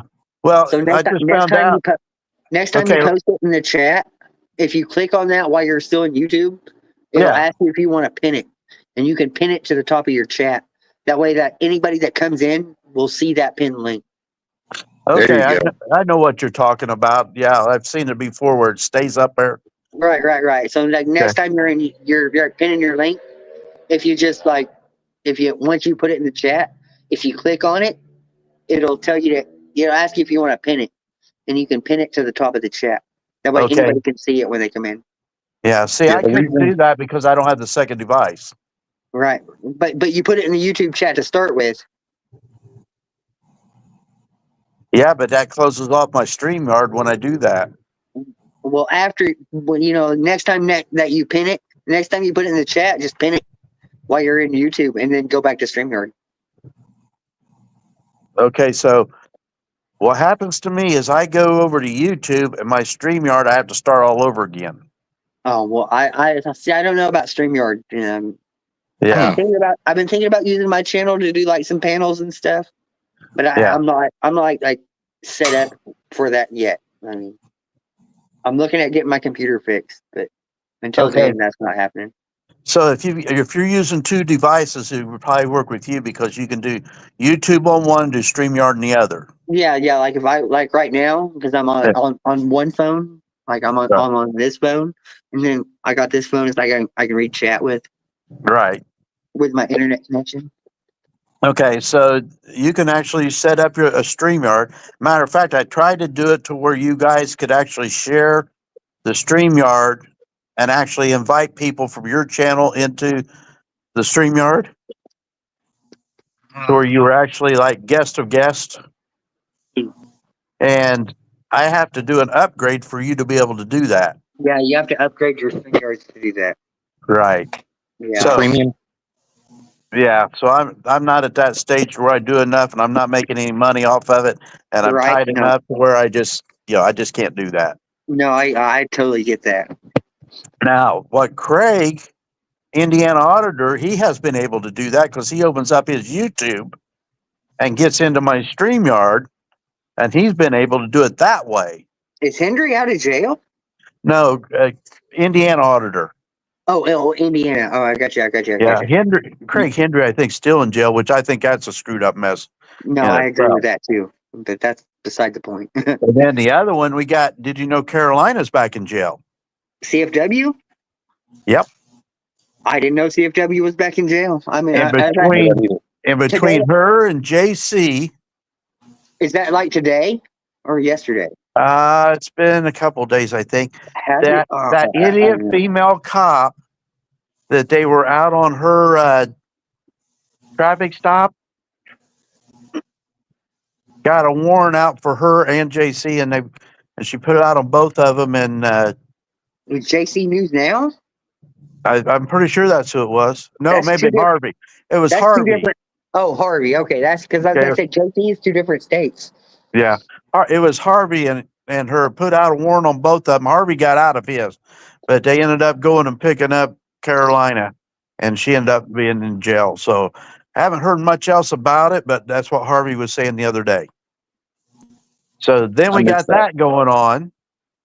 I was talking to Howard County because Lawrence Accountability and Fern had been putting out a video that happened here in Marion, Indiana, to where the Marion. Let's see, what county is Marion in? Marion's in Marion County. It's in Grant. They're in Grant County. Yeah, you're right. Okay, so the Grant County Sheriff's Department went out to do a welfare check, took 6 cops with them, ended up breaking into this guy's pole barn that he was asleep in to do welfare check, ended up throwing him on the ground, tasing him and everything. And his daughter, who had called for him, ended up arresting her for interference. And it wasn't even an arrest. It was a welfare check. Protecting and serving the shit out of you. Exactly. So I'm talking to him about going to Marion and trying to do an interview with the family over there. And the whole thing is we've heard it, and we've heard it 100 times. Back in the blue till it happens to you. Yep. And so that's what it ended up being. But here's the thing I found out about you guys talking about pinning. Okay, I've got that link up right now, right? I'm going to touch that link, and the StreamYard comes up. I touch it again, now it goes back to that link. Yeah, but that's Pretty not cool, a pin. Yeah, I know. It's not putting it at the top of the comments. So I just wanted to tell you that real quick. But we got that kind of crap going on, and it's just getting ridiculous out here. And I think we're going to end up with more slap cases going on, because if you think about it, anytime an audit is being done at a government agency and the government agency calls the cops, you get arrested, and then you go to court, and then you got another government agency tied into being the prosecution and also the judge. That's a slap lawsuit right there. That's the government working against the people. It's not just a 1983, it's a slap lawsuit. I was going to say the thing with Henry is he was up in northern Indiana, and Judge Sweeney that put the judicial injunction on the 25-foot law, apparently that only applies to southern Indiana, which Howard County is part of. I think it ends at the Tipton County line. So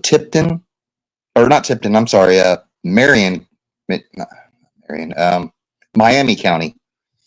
That's what I was meaning. Marion County or Miami County is where it ends. That's Peru. Wasn't he up in Clinton at the time? I'm sorry? Wasn't that a Clinton that he got arrested for and is in jail for? Maybe so. I don't know exactly where that is. Clinton's Isn't that northern India? Well, it's not northern. It's east, but it's north of where he lives, which is around Vincennes area. I'm almost positive that Craig is from up north of Miami County. So I'd have to go over into my Google thing to find out where Miami County actually falls into. but he's over by in between Terre Haute and Vincennes. Yeah, that's north Well, that's of southeastern. me. Yeah, and it's Vincennes, eastern. yeah, Vincennes is south. It's on down almost the southern line, and it's right on the Illinois Indiana border almost. And Terre Haute falls this just a little bit west of the state line. And then I think Clinton, I think that's where he was at, that he actually went and talked to the city council, and that's where they end up putting the charges on him. What county was it again? I'm going to check it out. And if I get Well, kicked off, the you'll know city is why. Clinton. Clinton, Yeah, and the county is. I'm not sure. I'm going to look it up real quick. Okay. Cities are just as bad as counties, though. Do I? I said the cities are just as bad as county. Honestly, none of them give a fuck about you. Well, that's the trouble with the small towns that's got jails. You end up going to municipal court. Yep, and getting fucked every time. And Yep. municipal court is a fucked every time. Yeah. I've learned this the hard way. Municipal court every time. It doesn't matter. If you want Yeah. to win municipal court, you're gonna have to appeal. Oh, yeah. And it's so easy to get an appeal because they screw up so easily. And I understand that, but also where I'm at, I had my attorney was wanting to fucking another $5,000 to appeal. Right. But Okay, I that's just what, looked it up. yeah. And Clinton County is to the west of Indianapolis and a little bit further south. Okay. Not Clinton County, I'm sorry. Clinton's city, right? The city of Clinton. Yeah. Yeah, and that's in the Southern District because Indianapolis is in the Southern District. So Judge Sweeney out of Illinois Yeah. has federal jurisdiction over southern part of Indiana. So the 25-foot law shouldn't have even applied to Craig because, Hendry, because the law was on judicial injunction. Any cop Right. that's found arresting someone for a law that has a judicial injunction on it can be held in contempt of court. Well, he's going to end up making millions off of that by the time it's over with. It's going to take time, but he's definitely got a lawsuit. Oh, yeah. Yep. And that's what I'm saying. We're going to end up with slap lawsuits. People don't. You, me, and Howard. We understand that lawsuits take time. A lot of people don't understand this. They think lawsuits. You file a lawsuit, you win, you lose. Who was it I was listening to just the other day that they said that they've got like 5 lawsuits going on right now? See, I can't afford that. I can't do it, and I can't. Well, I can't say I can't do it myself because I've actually really been looking into it. But Well, here's what you do: get a hold of the Angry Vet. Okay, and get a hold of well, you're not going to like him. You're gonna say Chili. Chili. Because both of those guys are actually going out and doing fundraisers for the guys out here that are got their feet in the mud. Yeah, but you got to look at this. I don't want a fundraiser for anything I've done, And Yeah, but the bottom line is, is, let's say that you do it, Brandon, and you actually, because you've got cases that you know that you can win, but you got to do the appeal, you got to go through everything. Now, here's the stipulation you put on your fundraiser. You don't do like some other people done a fundraiser, got a big chunk of money so they can keep their attorneys and everything. You take and make it to where the outcome of what you get, you actually start up a fund that you can use to help other auditors. I get what you're saying too. Honestly, I really do. Yeah, but that's the thing. I look at it now as all other auditors, except for like the very select few, man. They're all just entertainment to me anymore. Well, I understand that because a lot of them gotten so big exactly that they're not getting out there and doing. Sight. And I'm gonna put myself in another situation. I'm so small that I'm not getting out and doing. No, But I do pay I attention and I get that listen too. and I watch, and you guys have seen me out there watching videos, making comments. That's the help I can do now. I post You're- one video a month on another channel of mine. You have It gets another about channel? 130 views a What's your other month. channel? Dano's Dano's Small Small Town Town Reports. Report. Say that one more time. Go ahead, Howard. Dano's Small Town Reports. Sorry, I interrupted. You're good. So what I I just do want to. is I video a town council meeting. I put it on their Facebook pages. They got a couple of Facebook pages, and I Damn, I'm post it in already my YouTube. subscribed. Yep. So I do that. So it gets about 130 views a month. What I can get to the meeting and do it. It's a one-time a month thing, and I try to dedicate myself to that. I've got a couple other ones that I've got in my alarm set for me to go to, but I just haven't got there. I either I got told you. something else going on, or I've got But the whole idea of that is, I don't want to be the auditor that goes into the post office and does the surprise thing. The thing with that channel is to go in and highlight these towns. If you notice when you go watching those videos, it's just the town council meeting. I don't do any editing. I cut the beginning off and I cut the ending off, and I don't do any moderation of it at all. I just post it. You just go and watch it. Right. And they watch it, and every now and then on their Facebook page, I'll get a comment, and I'll go, "Yes, that's what you heard. This is what's going on." But I Just to go can't get back to. anybody to come to that meeting. It's hard to get anybody to go to any meetings. But 130 some people a month are watching it. Well, honestly, that's good. Yeah, That's 130 people that actually give a damn. yeah. And I don't. But- What state? But they What state don't are give you a in? damn enough. You're in Indiana. Yeah, I'm actually right. I can look out my front window and see Ohio. I'm that close. Yeah, yeah. So anytime anybody wants to come and visit me, I'm here by myself. But what is it? 2 hours from your house? You said, Howard? Yeah, something like that. Yeah, because he was going to come and visit me one day, and he said, "You're that far away." He was actually going to come out and watch me fly planes. But I do a thing on our club page. I try to post the wind speed and the temperature and that kind of stuff. When I go by the clubhouse, I try to video some of the guys out there to try to get more guys to come out. And I'm a new guy in all this. I only got into it last August. So, they see a lot of promotion that I do out there. I've done a lot of cleanup out there. So it's not that I'm afraid to do stuff. I'm not the perfect pilot, and I'm not even been signed off as a pilot yet. But I'm going to, it's something to do. I've thought about taking pilot lessons. Honestly. Well, this is RC planes.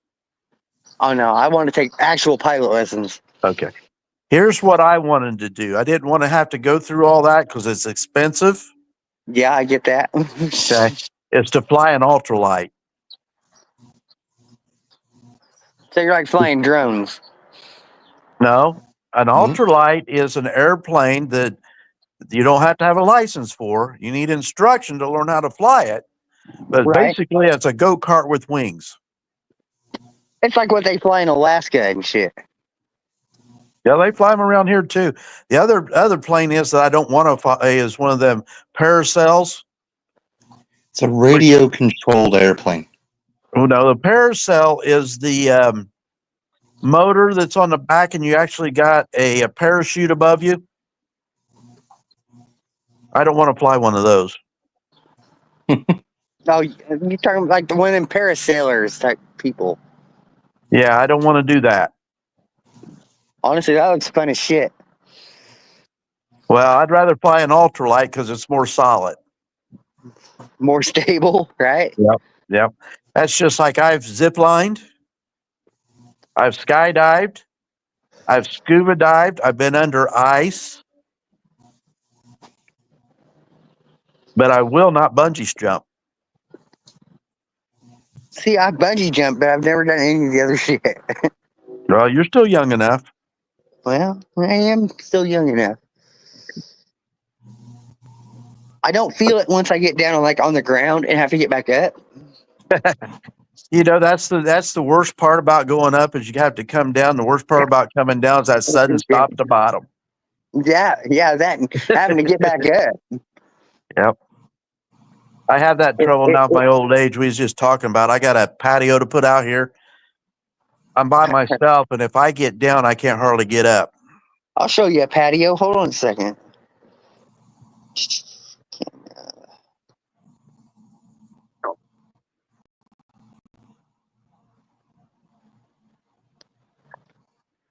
There you go.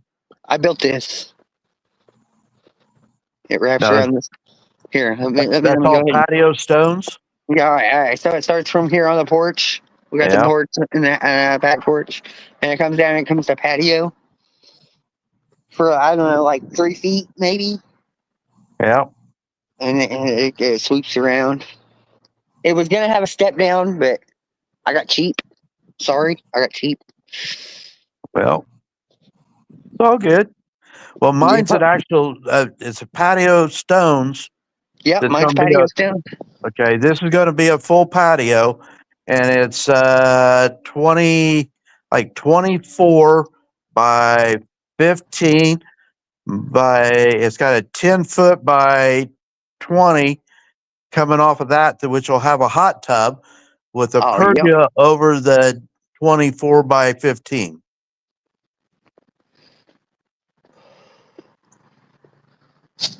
And I've got all the materials out here, and I can't do it by myself.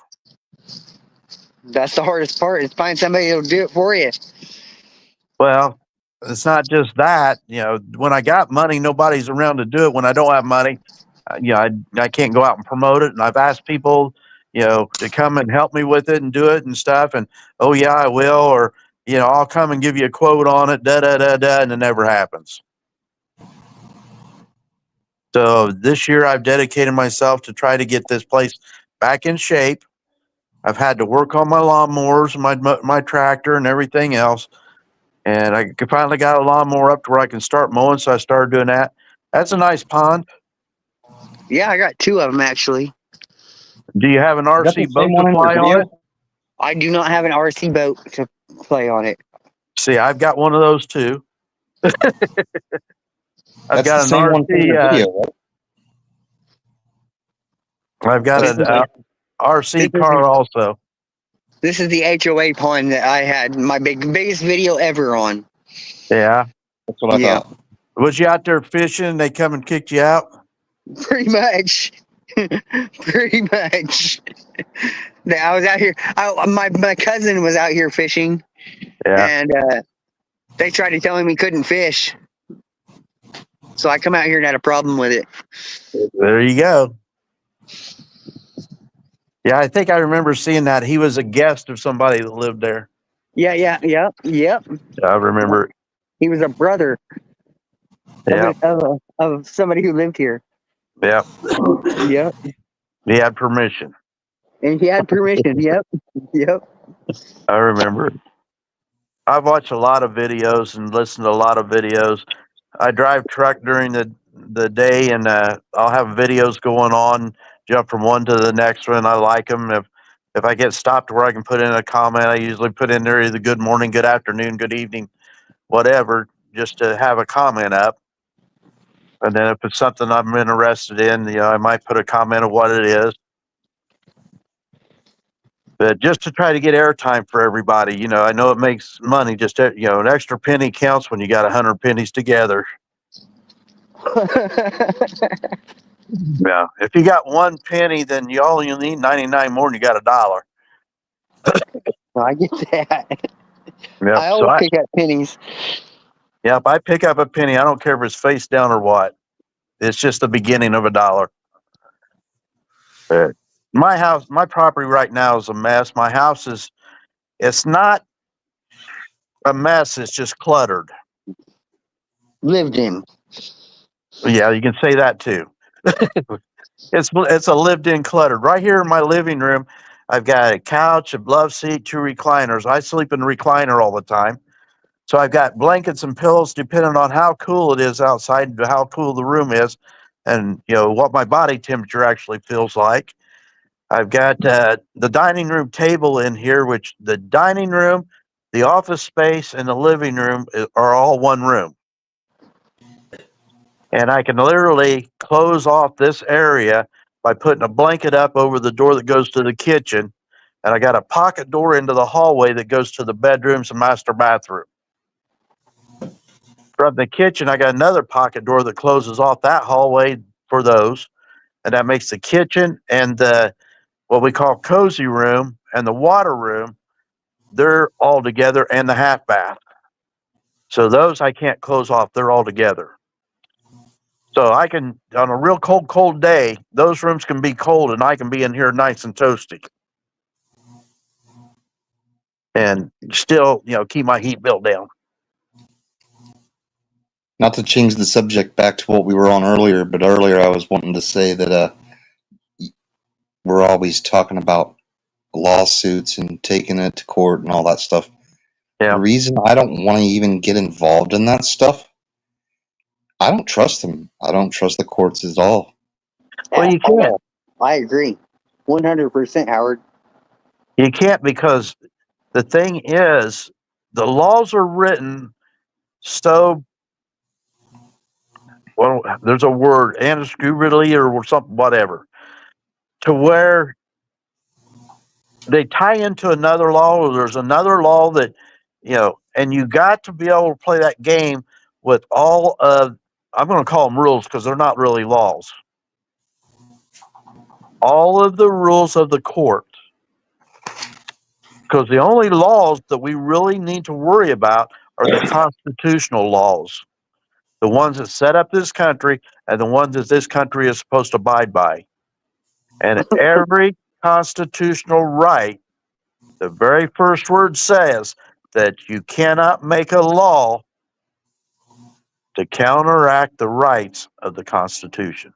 Yeah, but I'm Right. just now getting my family to understand they have a constitution. That's the problem. Well, and that falls back into the schools. The I schools was are never. brainwashing you. Well, we had Indiana history, and we had we got into a little bit of government. You could take government history, but it never really got down into the breakdown. Yes, you had a constitution. I remember watching it on TV as a cartoon, right?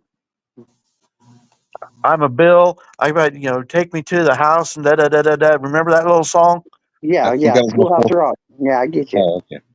Yeah. So you learn that stuff back in. Try to find out on TV now. You don't even get that little bit of education. Nothing. You get nothing. Nope. I sat here Saturday morning, and for the first time in years, I watched Saturday morning cartoons. I was tired of watching every other thing they had on there. I watched Bugs Bunny. I watched Popeye. All You of see those Popeye. cartoons. I don't see Popeye in Saturday morning cartoons anymore. Yeah, I Me stupid shit, TV. man. It's on Me TV. I'm just Yeah. saying. The shit that they show kids nowadays is stupid. Well, it gets just back when they did all the stuff with all these little fuzzy animals and stuff. If you really researched into it, it was prep the kids for transgender. Yeah, well, I don't agree with that either, but we're going to stay off that topic. Well, I don't either. Yeah, and I love Trump for what he did. Man's a man and woman's a woman, and this is how we're going to say it. DEI is done. I'm not. Trump is a hard topic because yes, I used to like him a lot, but now I just don't know. And I didn't vote for the simple fact that I didn't want to vote for a turd sandwich or a douche. I couldn't listen to that cackle for 4 years. I could tell you that. But I agree Voting with for a that. lesser evil.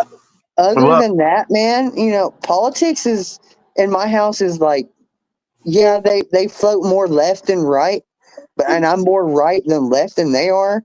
But I right. try to, find middle ground and peace. You Well, know, here's what I say. I didn't vote for Trump. I voted for a businessman. I didn't even vote for Trump. If I honestly, to God, right now, if I would have went and voted, I would have voted for Afro Man. Well, there you go. I mean, and that's I mean, okay. But and the thing is I voted for what the person did. I didn't vote for Trump being Trump. I didn't vote for that. You know, you got to remember his first administration started out with a hate agenda against him, and it started out with Maxine Waters. it did, Are you definitely did. are Yeah, you gonna help me pay for my door? yeah. Right? So it started out with Maxine and Waters, guess and it what? grew from They there. didn't help him pay for his door. Yeah. So it started out there, and it just went on around. Well, every time they went and hit him, he hit back. I don't have a So problem with Trump. Honestly, I think he's doing a decent job. I mean, yeah, there's some things that, well, the probably could Democrats, the probably could have held Democrats are off going to on. throw out I guess. everything they can to try to make themselves look good. And that's The exactly right. trouble is, But that goes for both sides, man. That's well, not just one.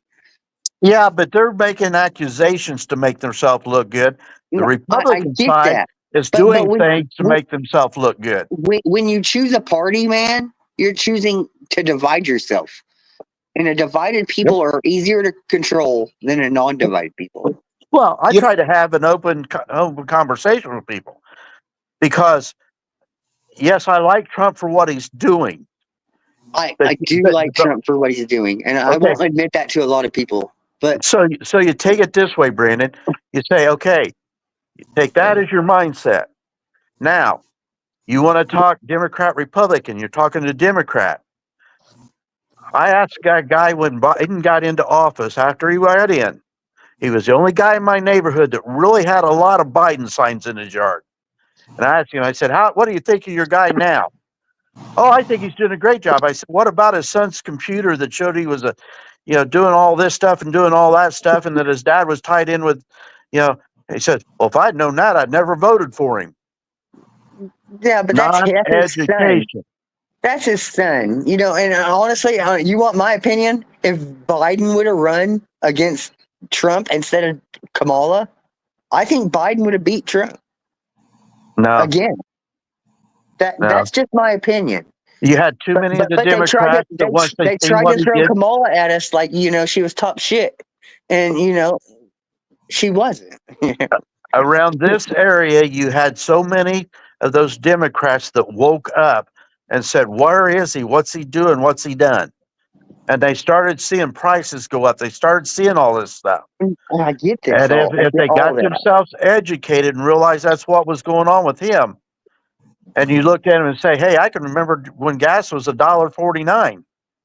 And they're going, well, I can remember that too. I said, when did it change? That's exactly right. When did it I change? asked them questions. I never told them anything. I asked them a question. You let them decide for themselves. Let them do their own research. Let them remember. Let them put their foot in their own mouth. You know how I agree dangerous. with all that. I voted for fucking Obama, and then he fucking stole from me. So I didn't vote for I get Obama it. either. So I did. I'm not ashamed to admit it. I voted for Ross Perot. I was a dumbass fucking bootlicker at one time, man. How's that leather taste? Yeah, that's right. I like mink oil, motherfucker. What was you saying, Howard? I forgot. I don't know. You jumped in with something. We stepped all over you. It's okay. Happens all the time. I'm used to it. Especially with me, right? No, everybody does it to me, to be honest. We Something don't about, do it. I know what it was. It was, you know how dangerous it is to ask public officials questions. They find it very demeaning and Offensive, almost. Right. disrespectful. Right. Yeah. But and the thing is they try not to answer because that ties them into a particular comment that they have to live with, Mhm. and they cannot hold themselves down to that because they can't make a stand on anything. Well, that and they're just expressing their "I plead the fifth." Yeah. I was in a big conversation with somebody about that the other day. They're like, you have to like claim that you're like exercising your Fifth Amendment right and shit. You know, it's Well, like here's the thing. if that's I was like, if that's the case, then you have to, proclaim that you're fucking, going to church every Sunday. Religion is the same as the Fifth Amendment. It's still an amendment. Well, So if you're here's something you brought up religion, and this is kind of funny. Good Would you point. guys say that I am religious? well, I wouldn't I know would. how religious you are. I mean, Well, I would. I was a truck driver, right? I'm with a lot of other truck drivers that, basically are my coworkers. And I was told that out of all of them, I was the religious one.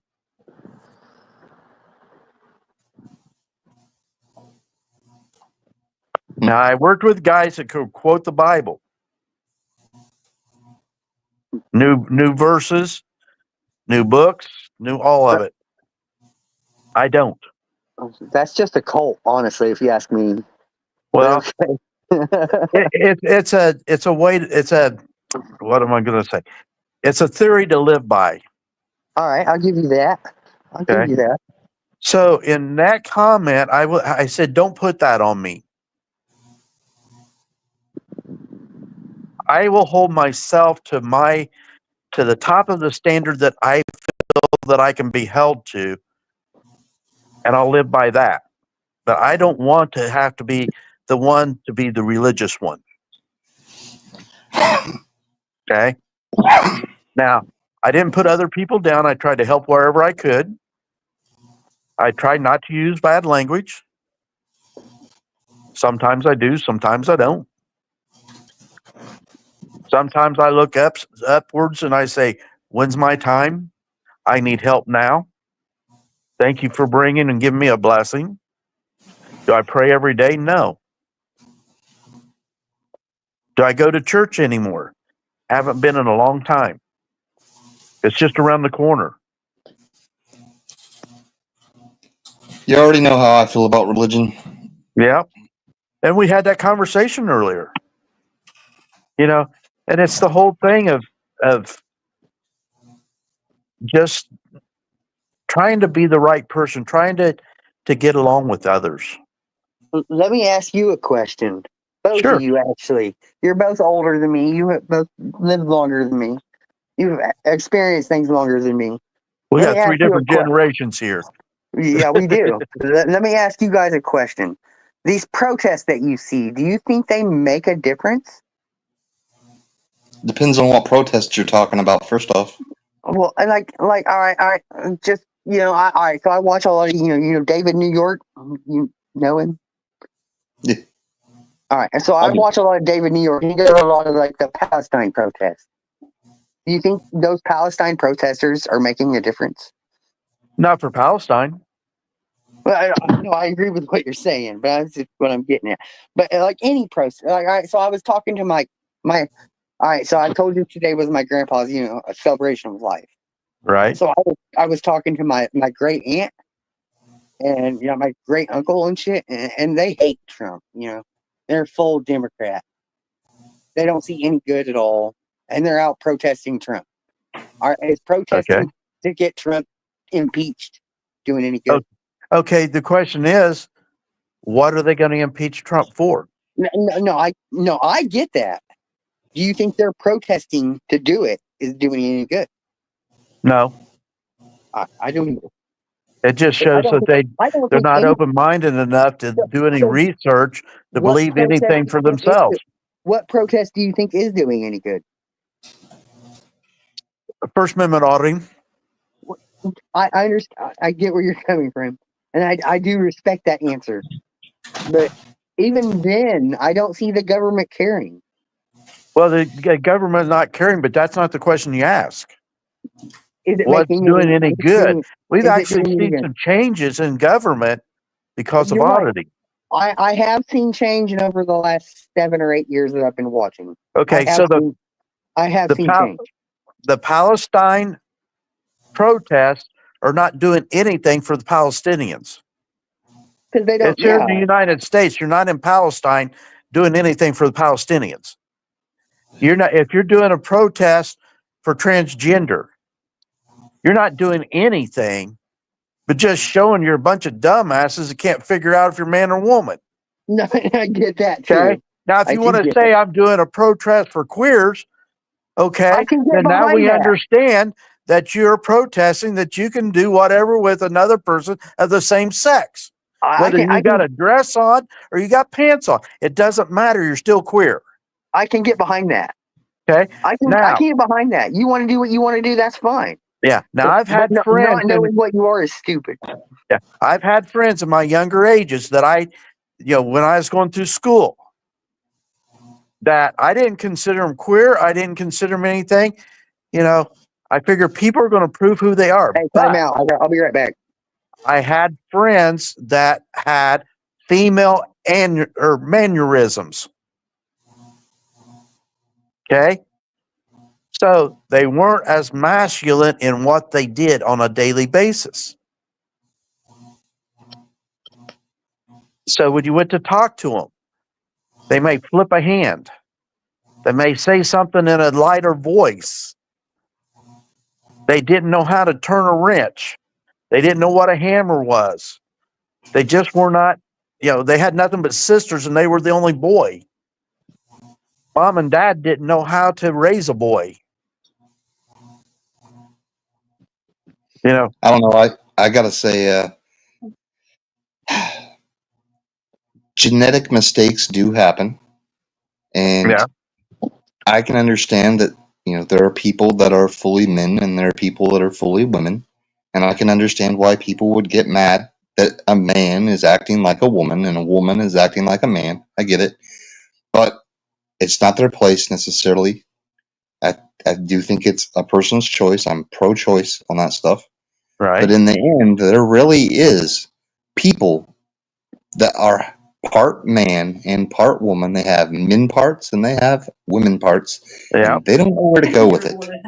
And I understand I that. am not one of them, Nanya. Shut up. Yeah, Nunya, stay out of this. Do as Brandon told you. Shut up, tyrant!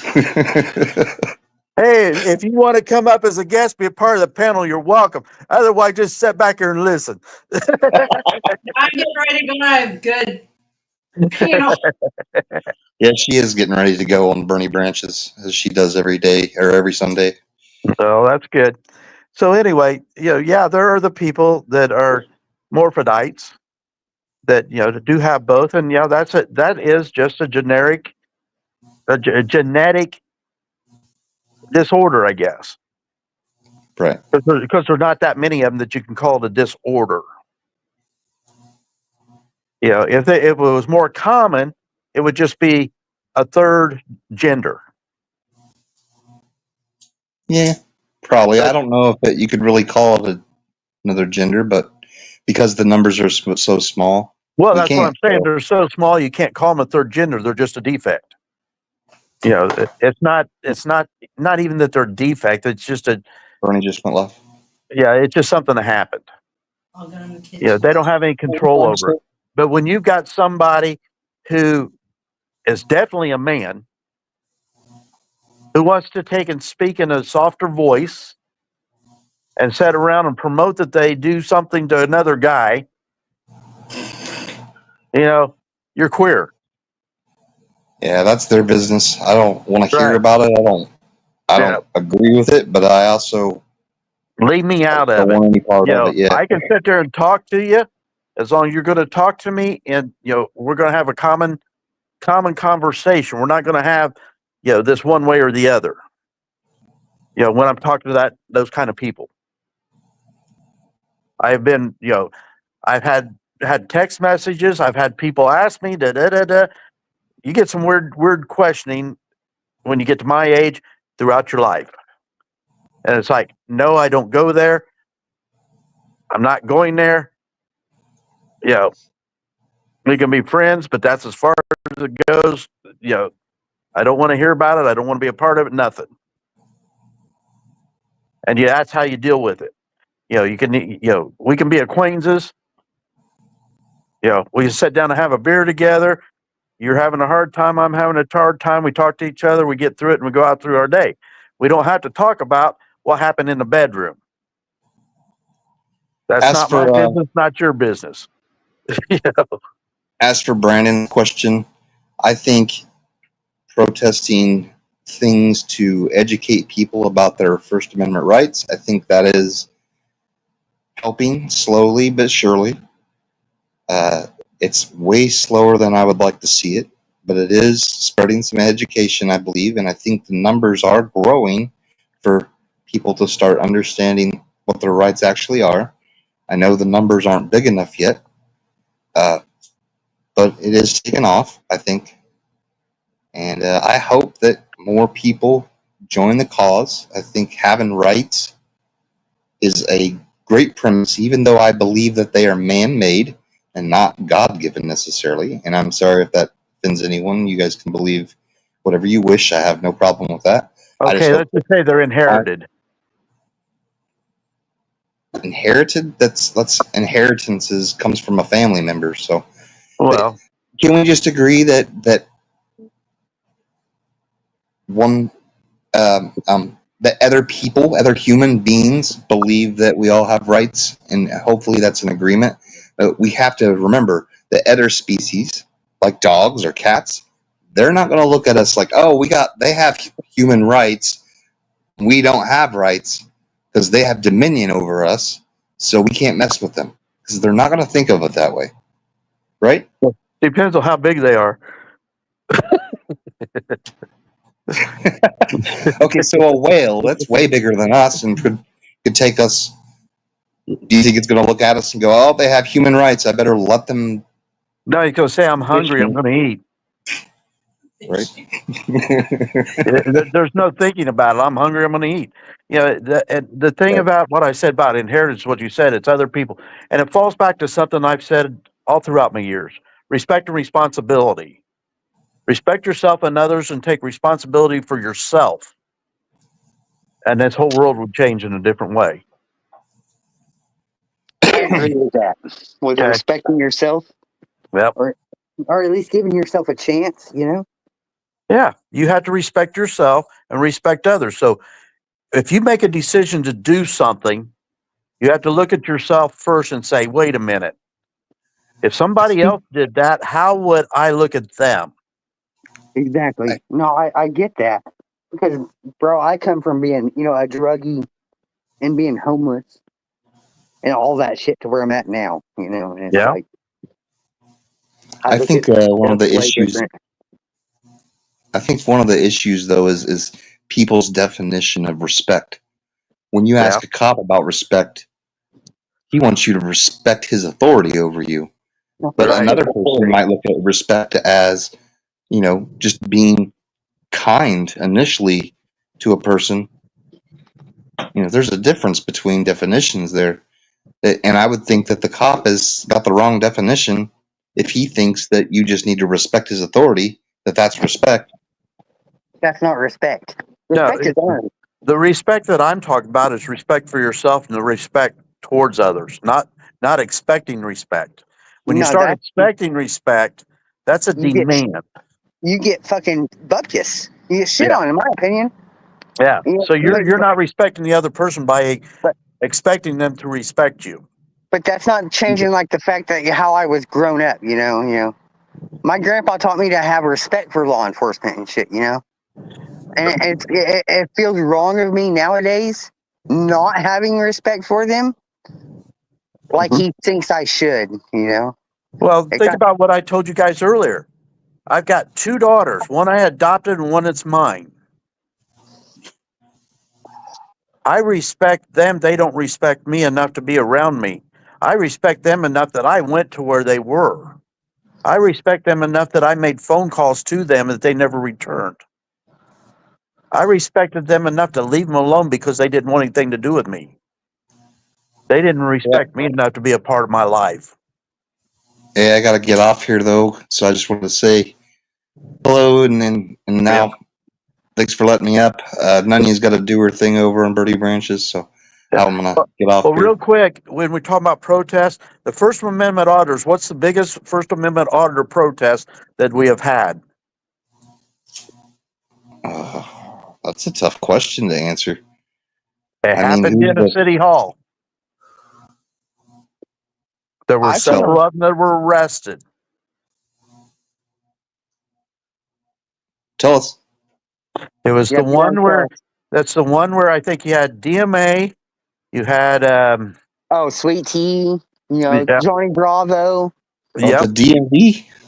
That was a big arrest. That was a big arrest. Yeah. I remember that. Now that that was you say the most. it, That was the most for First Amendment auditors that were together, which I would call a protest. The problem is the protest First Amendment auditors are 1 or 2 or 3 or 4 at a time. It's not growing. 100 people. It's growing every day, though. Yeah, but there are some that are traveling across the country now. But they're still, when you see them together, it's only 3, 4, 5 at a time. Now, they may come out of Chicago. They may come out of New York. And it may come out of California. Or they may come out of Washington. They may come out of Colorado. There's a few of them that get together. It's not the biggest get together they had was the one that John Felix put together, but that wasn't a protest. That was a party. That was a party. No, the biggest fucking anything that's going on right now is Travis Hines, man. Travis Hines has done wrong. They've done him wrong so bad. Travis Hines is still one man, though. Travis Hines is fighting it by himself. Yeah, that's what I'm saying. It's not a protest. It's just one man. That's still a protest. Yeah, that's a one-man protest. You're talking about with the Palestinians is 100 people. I get that. I get that. But protests don't.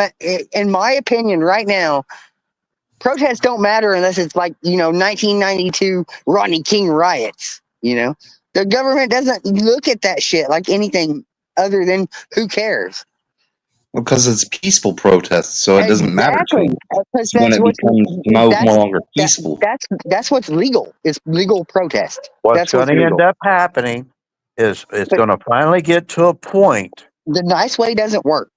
To where that we get more auditors or people who support the auditors, that when they have a court hearing, it's not going to be 3 or 4 people being able to get there. It's going to be 100 people at that court hearing.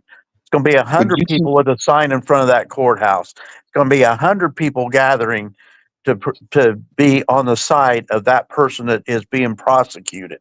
Where was that when I needed it, man? That's what I'm asking. That's what I'm saying. It's not happening yet. Where was that at when I needed it? I literally got fucking prosecuted for, I did a year of probation and a $350 fine for the tone of my speech and my rapid fire questioning of asking a police officer his name and badge number. Yep. Yeah, that's messed up. And see, and that's the problem, is not being able to get enough people together at the same time. And just like Howard and I've been talking for what, a year or so, and we've never met personally. I've talked to Indiana. We haven't met personally. I have support like Long Island Audit, or I have support like Bay Area Transparency. I don't have that kind of support. I gotta support myself the way I have to support myself. Right. And I appreciate what you do, because I see you out here on a lot of different channels and doing things. But the thing is I've tried to talk to guys and let them know where I'm at. And, if you're freed up and you're coming through, even stop by. You got a free place to stay, whatever. But to be able to get with people and go to their, meet up with each other, it's either we don't have time, it's too far away, whatever. And I look at both of you. I look at both of you more as supporters than auditors. Would you guys say that I'm an auditor? Would you consider me to be an auditor? Either of I you? would consider you to be a supporter, man. Honestly, in my opinion, I see You're you a everywhere. supporting I auditor. see you everywhere, Howard. Everywhere. Anywhere I go, you're there. Usually, I mean, and if you're not there, you have been, or you would be if you knew there was live or whatever. Yeah, But- or I'm working or something like that. But I see your work too. You know, it's like I have seen both of You you do? guys go out and audit, which I haven't done yet. well, Have you auditing seen my is- work? I didn't know that. I've seen your work. Oh, I've never seen you in my comments, so that's why I was wondering. Well, and honestly, there for a long time, I wasn't even commenting on anybody, man. I've been watching audits since 2017. Hmm. And I don't know. It's changed my life, honestly. Yeah. It's I've made me gotten look. into it the last 4 years. It's made me open my eyes, which is what I'm trying to get my family to do is open their eyes. You know, but to Yeah. get people to open their eyes and not be a sheep is hard. But here's the thing you do, just like I called up Howard about this thing that went on in Marion. You know, instead of trying to change them and say, hey, this is an audit going on, say, man, did you hear what just happened over here in Indiana, in Marion, Indiana? You got to come and look at this. Look Or, what these hey, cops did to this guy. Did you see what happened in Flagstaff? You know, or whatever that. What was it? Jeff Gray. You know, was it? Blackwood. Yeah, But- yeah, exactly. But the I people showed- that in Marion weren't auditors. They were I just showed that- citizens. I showed that video of Jeff Gray at the Pelican, whatever. Oh, to yeah. my- Did you see the after effects? The Pelican don't like that at all. They don't care, man. They don't give a Oh, shit. no, they do now because they had Yeah. the armed People fishermen there. They had like 10 people out in front of there with signs and The everything people else that right in front of them. care. But the other people that that I've showed my family this video to, Jeff Gray's just holding a sign that says "God bless the homeless vets," and I don't see anywhere that that's wrong. But I show my family, and they're like, "Well, he's disturbing the business." No, I he's was like, not. who gives a fuck about the business? He's on a public sidewalk, but they don't see Isn't the that difference. disappointing? They don't see the difference, and that's what saddens my heart, man. Is people don't understand what freedom Okay. really is. Take and start showing them the videos of what's happening to citizens through cops and get them in that mindset that, hey, these folks weren't doing nothing. Exactly. These folks weren't fucking- doing nothing. They're not a part of the auditing community, so you bring that away from it. Show Well, them the that's stuff that happened here at Muncie. Show them the stuff that has happened with this guy who drove down the road, and they say he's got a tag light out, and they throw him on the ground, and they've got him arrested, and they've got him all cut up, and they've tased him. And you say, what'd they do that for? He just had a tag light out. And But they don't question care, them man. to get, yeah, but you got to They don't- question them to get their mind thinking. Bro, I question them. They don't care. They're like, I got cousins that work for the fucking, police department, like bookies and shit. And they just don't care about this shit, man. They're like, well, if they were arrested, they were arrested for a good reason. Whether They're it was pro-authoritarian. is what right it or sounds like. wrong, they're like, that's fine. If they were arrested, they was arrested by a police officer that was doing the right thing. That's the problem. Howard, I know you got to run, so none you can get on. I didn't realize it was that 30-minute timer before it actually happens or whatever, I think. Oh, okay. So, but Well, I yeah, had a it sounds 30 like second timer. Brandon's family's pro-authoritarian, like my family is. I had to cut basically all ties with my family. Me too, bro. Well, I talk about very few. I've got a cousin that was a past police chief over here in the town that actually my address is, and now he's retired. He was a police officer. He was in the military, and he's gotten this thing up now to where he, if you just want to get together and talk, and I haven't talked to him for a long time because he will not talk police stuff. But guess what? He put the invitation out there, and I'm gonna go tie him down. I am down. I got somebody else I'm trying to tie down as myself. And the thing is what do you think about today? Because he's also one that's put out books about how to restrain people and stuff. And I think he's one of the big problems with this thing that everybody has to go to the ground. It has hurt so many people. It has physically hurt them. It has killed people. And there's no reason for it. Just because a cop is afraid, if you're afraid, get the fuck out of the job. Exactly. He's Go my flip friend. burgers or something, man. I get that. I do Hey, get I'll, that. Okay. I'll see Just you guys like, later, okay? yep. All Yeah, right. we're Take Have it a easy, good night. buddy. Just like I do electrical work. Okay. I will play with 110. I'll play with 220, but you're not going to catch me on a light pole. I know my limitations. Right? No, I Like get I that. said, I have skydived. I've scuba dived. I know my limitations. I will skydive because there's 2 chutes. I will scuba dive, and I will scuba dive under ice because I've got a buddy there to help me out if something goes wrong. Okay? I've got a backup. There's things I will not do around my house because I'm here by myself. If I fall and hurt myself and I can't get up and I can't get to the phone, I can't get to something, I could die.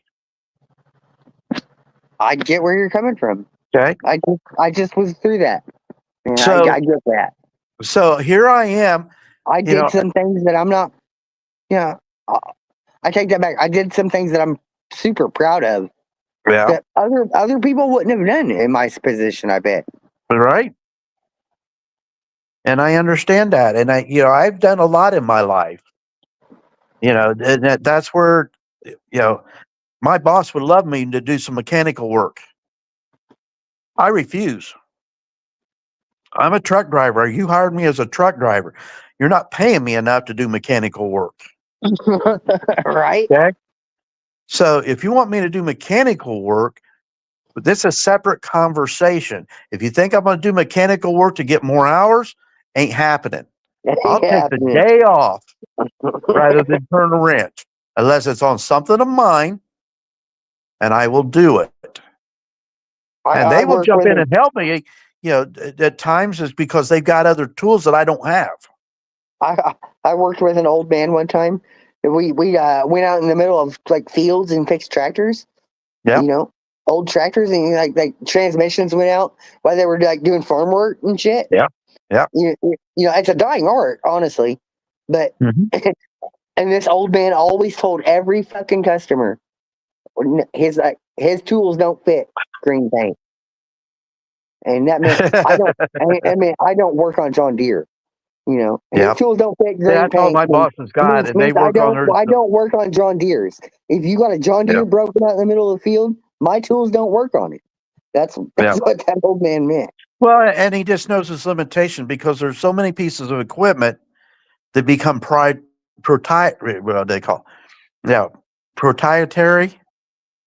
to where you have to have certain equipment, and this part doesn't fit to that part. You have to order it straight from John Deere.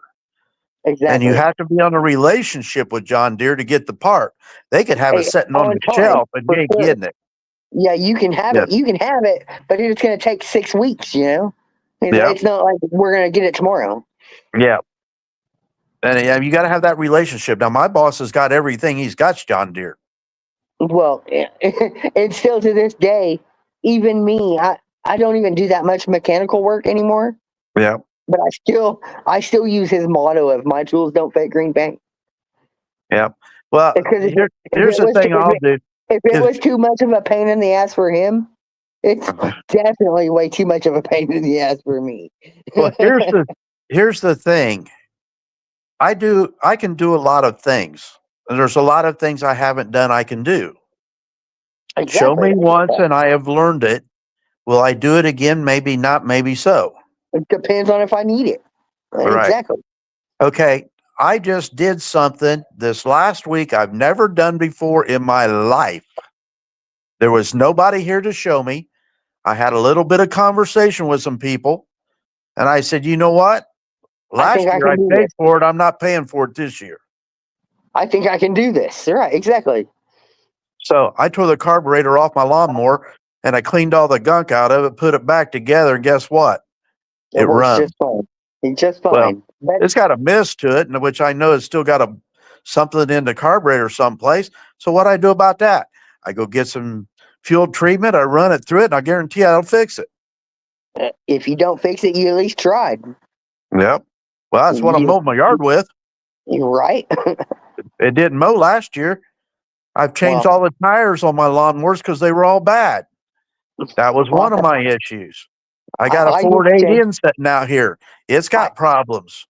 I just changed us from all electric mowing to a riding lawnmower this year. So Yeah. So I've got 3 riding lawnmowers. Only one of them actually mows. I've got a Ford 8N with a finish mower on it that mows until the battery goes down, which tells me it needs a regulator or generator. Either that or I change it over to 12 volt. 12-volt it is. Well, that's expensive.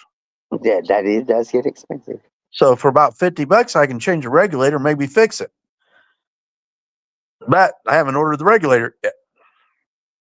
So I charge up the battery, I mow as much as I can or do what I can, and then I go from there. My little lawnmower, yeah, I've got about 2/3 of my yard completely mowed. I got a bunch of sticks to move out of the yard, and then I can do more of the yard that I need to mow. But I need to get up and I need to clean the gutters out on the house before the summer. I tried to fucking build a burn pit in my house, Yeah. but the HOA told me that it was against the HOA rules for me to have a burn pit. Okay. After I built it, I had to tear it down. Okay. What on the rules does it say that you can use an above ground kind of thing? Yeah, like if I go out and buy like a porch burn pit, I guess we would call Okay. it. Here's what you do. You got your burn pit, right? I can't have a built-in burn pit. No, burn no, pit. wait a minute. Wait a minute. You got your pit. Build you a thing that puts the fire above the pit. Now it's an ash catcher. I see what you're saying, but I think my HOA was so bitch. Well, what is the other thing? It's a fire with an ash catcher. I agree with you 100%. Yeah. And what I built was a fire with an ash catcher. Mm-hmm. See, now what I built, because it was above the patio. okay, what I built is about 3 foot deep by the time you get everything put together. You know, you go to Tractor Supply, they got the fire rings. You know what I'm talking about? The fire starters? No, the fire rings. I don't know what you're talking about. Okay, when you go to Tractor Supply, Rural King, wherever your farm supply is, go look and say, you got some 36-inch fire rings. Can I look at them and see what they are? Basically, they're galvanized rings that you put on the ground. You put some blocks underneath them usually, and you light your fire in them. Allows air to go through them, and it contains the fire to where it can't go out any farther than what that ring is. It's a fire catch. It's your pit. Well, there's 3 different sizes of them, but they're considered 36 inches because they all come together, but they fit inside each other. And it's 36 inches. So I bought the biggest and the smallest one. So now I got a gap between them, right? I took the biggest one and buried it in the ground. But before I did that, I took rebarb and cut it into 3 pieces and put crosses, took 3 different corners and put those in the corners. And then I buried it ground level. Then I took the second one and I put it on top of the rebarb. And then I took landscaping stones and went around it. So when my pit is cleaned out, it's basically 3 foot deep. I can fill it up with firewood, light it, and it don't have any smoke. I've got a glow. I've got nice heat. I don't have sparks going anywhere.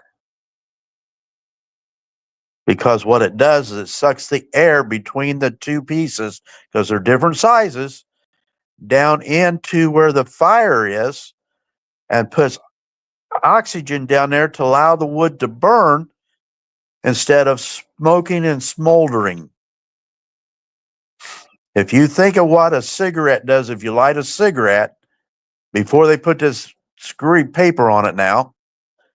It used to smoke when it was just sitting there, not doing anything. Then you sucked on it and it smoked and it burned hotter, but it never caught fire. That's what firewood does when it doesn't have any oxygen. It smolders and smokes. But if you get the oxygen to it, then it does no longer smoke. And every year, you take the top part all apart, you dig out the bottom part, and you start all over again with your ash catcher. And it doesn't smoke or anything. But what your HOA is doing to you, I would go on top of that. I'd get me another ring, and I'd build it up, and I'd put a screen underneath it, and I'd say, well, there it is. It's portable. I just happen to have some place to put the ashes that they're not going to go anywhere. Done. I don't feel like bitching with my HOA. There's that one guy that every time that they want to bitch about something, goes ahead and does it anyway. No, I get that. I wouldn't live where there's an HOA. I won't live in a neighborhood where you look out your window and you look in the next door neighbor's window. Piss on that shit. I ain't doing it. If I had a choice right now, man, I wouldn't either. But at the moment, it's what I got. Yeah. If you pull up Edgerton, Indiana, pull it up on your Google or your maps and look at it. Hey, time out. I'll be right back. Okay. I'm still here. I'm the only one.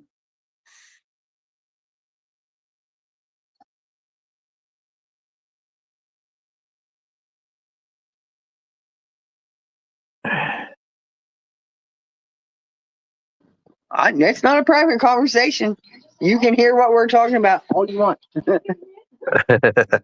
Sound like Nunya. Pretty much. I mean, she doesn't agree with my point of views. Well, you know what? Then you can have a conversation about the difference in point of views and come up to a mutual agreement and just, this is where we're standing. No, I get that. But my point of view is I don't like government. Well, her point of view is she doesn't like Trump. So I feel like we're like really, really close to meeting of minds. You know what I'm saying? Well, she kind doesn't of a like not. Trump. She doesn't like Trump, but I don't I don't like any government. Okay, you don't like government, but then she's saying she don't like Trump, which is saying that she likes government because that means she's falling on the left side. Yeah, And the left side likes government. They like control, and they like being in control, and they like taking from the least that can do anything about it, and you're giving fucking to those absolutely right. who don't You're deserve it. absolutely right. You're absolutely right.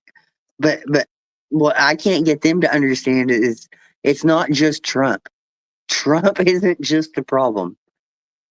And Well, I that's don't what they consider Trump the problem. I consider Trump the door that opened to show us what government's doing and putting it right out there in front of us. If you can't accept it and you can't deal with it, then I agree with what you're saying.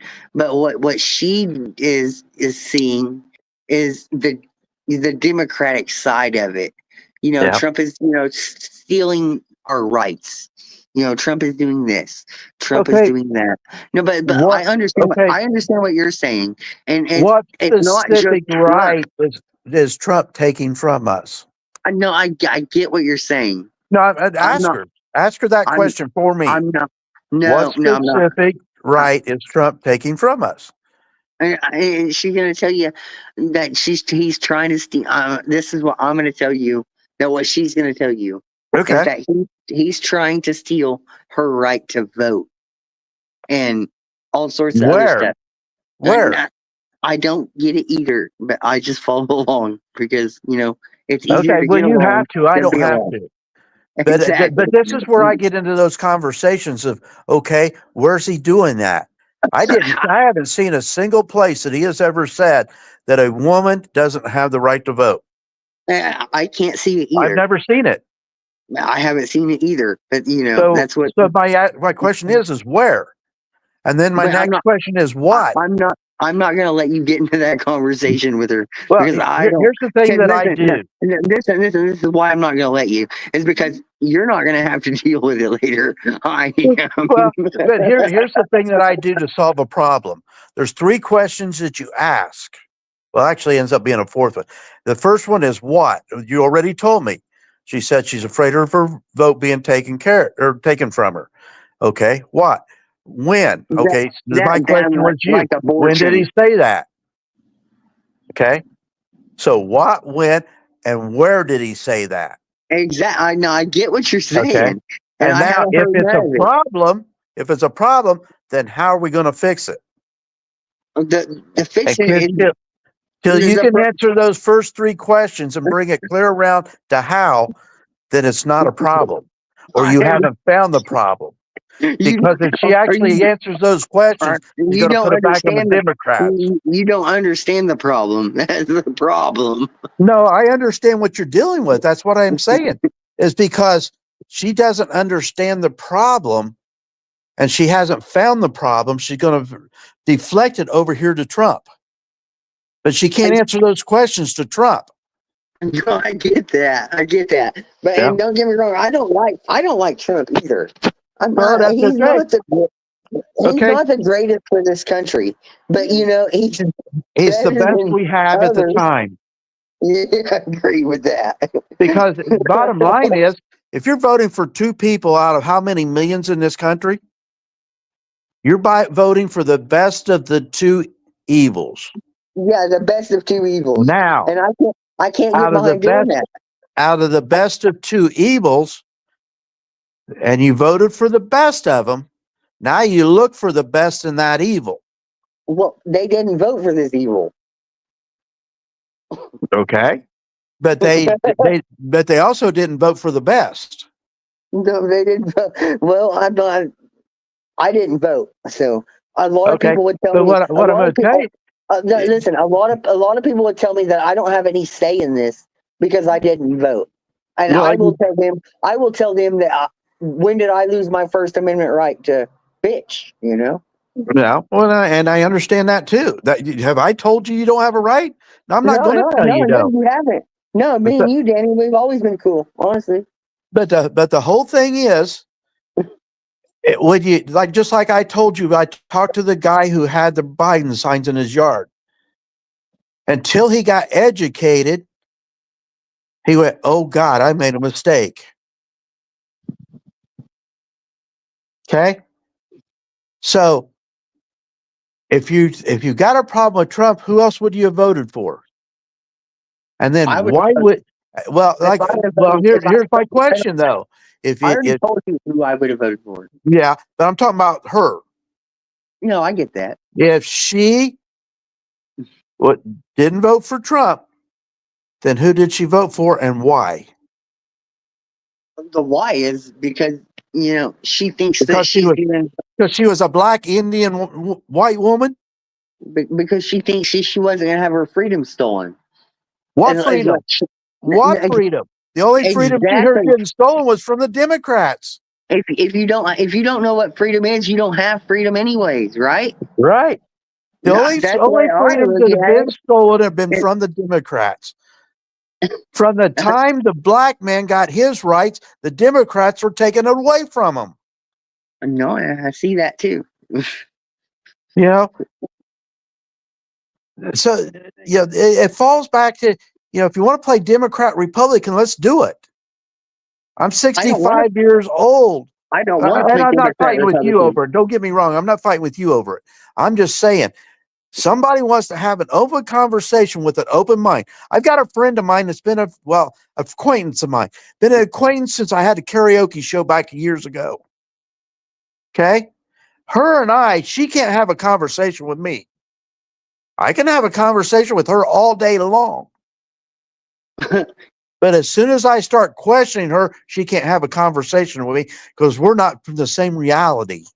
I get what you're saying. I'm in the same boat. That's her statement. We're not from the same reality. Really?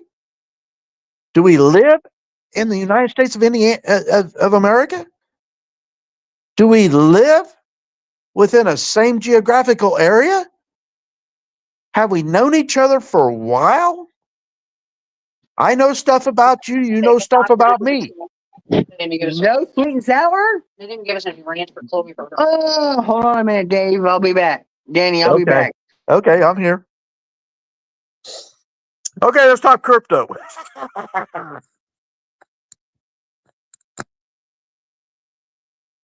Anyway, anybody wants to come up, come up. I got the link in there. No, I don't have that link in there. Let's go put this link back in there. Where'd it go?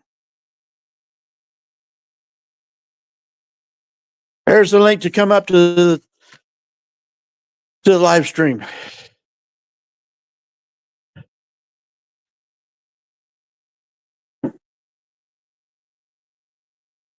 Anybody want to come up to the live stream? Here we are. Welcome as a guest. I need to call Freddie sometime soon.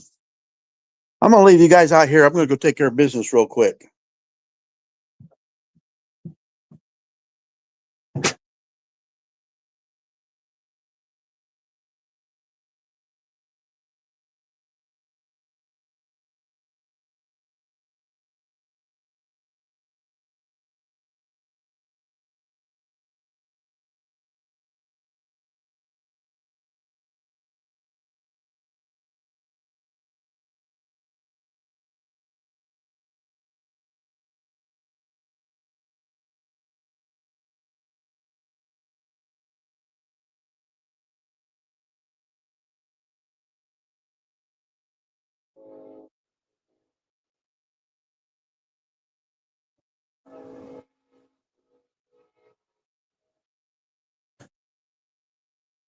Okay.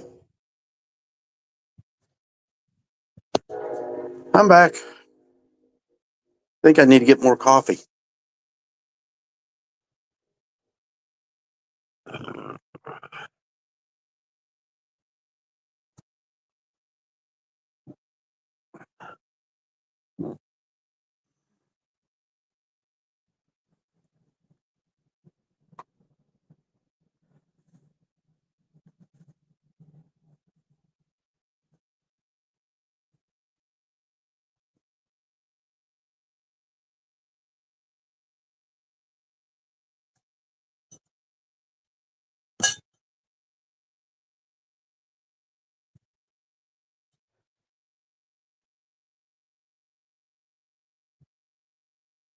Hey, I'm in my kitchen. See my fan? Can you hear my train?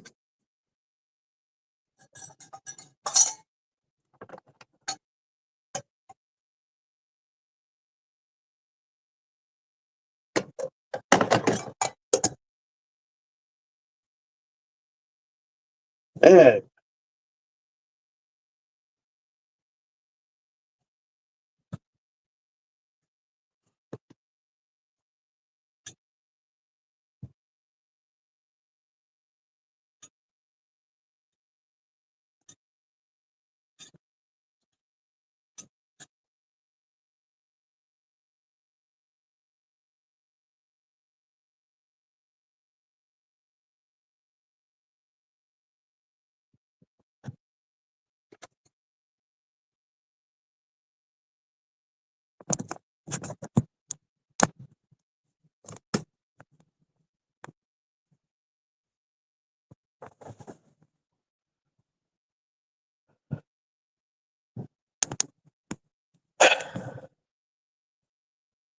Yeah, I look too fat down there. Put a little. I don't know.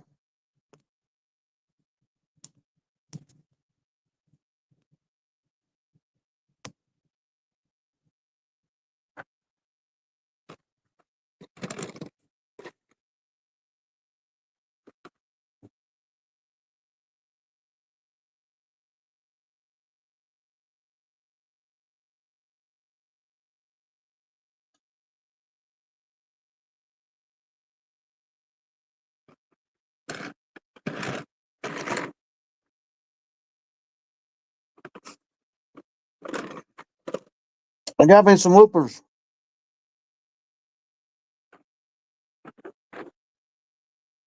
Do I need them? Nope. I like them. Yep.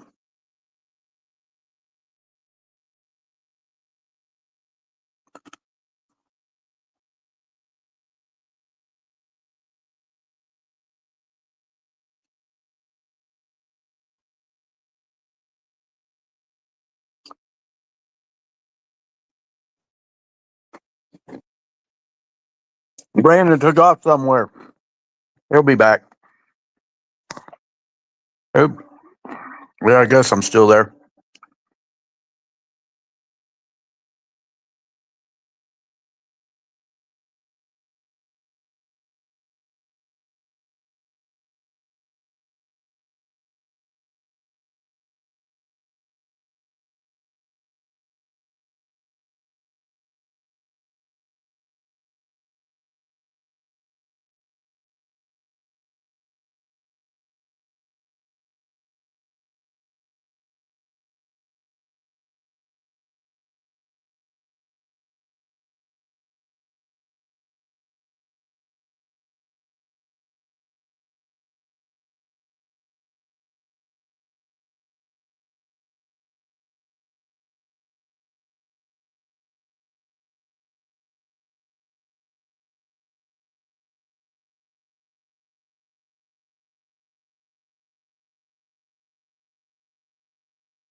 I'm back.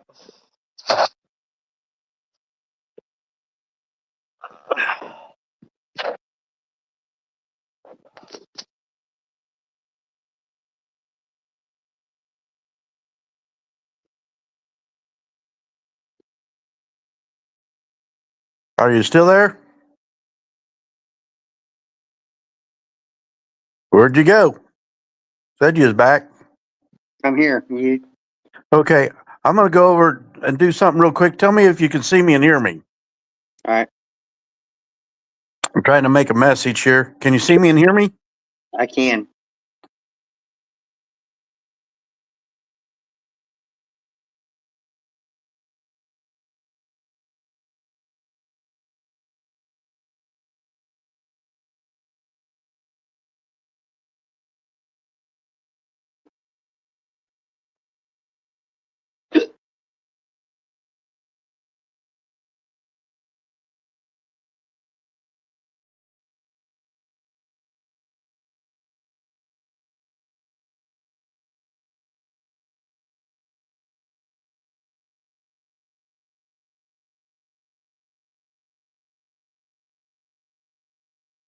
Did you lose me? I think I did. Okay. Well, that may not work. So, do you know anything about airplanes? I don't. Okay. To fly an airplane, you have flaps, ailerons, which are on your wings. You can have either ailerons or flaperons, which means if you got ailerons and flaps on one side of the wing, it'll have two different pieces that move. Okay. Ailerons, if you look at both wings, one will go up and one will go down. The flaps, they'll either go up or they'll go down.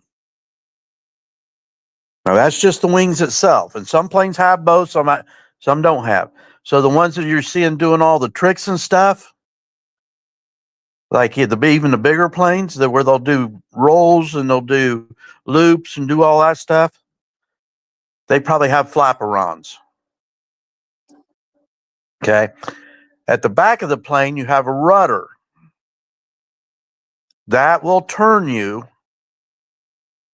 right or left. It stands, where it's standing up, so it turns right or left. And you'll have an elevator, which either pitches your nose up or pitches your nose down. And that goes across the back flap wing. So, got an idea now? A little bit. Okay. So I've got a jet that doesn't have wings. It's got a big wing with one part run off of two different controllers that can either be used as ailerons, which means one goes up, one goes down, or flaps to go up or down. I've got to figure out how to program and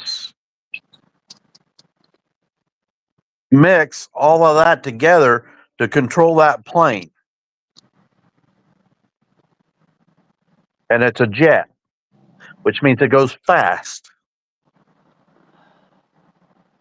So I got to figure out how to wire it, do all that fun stuff. I think I hear something going on over there.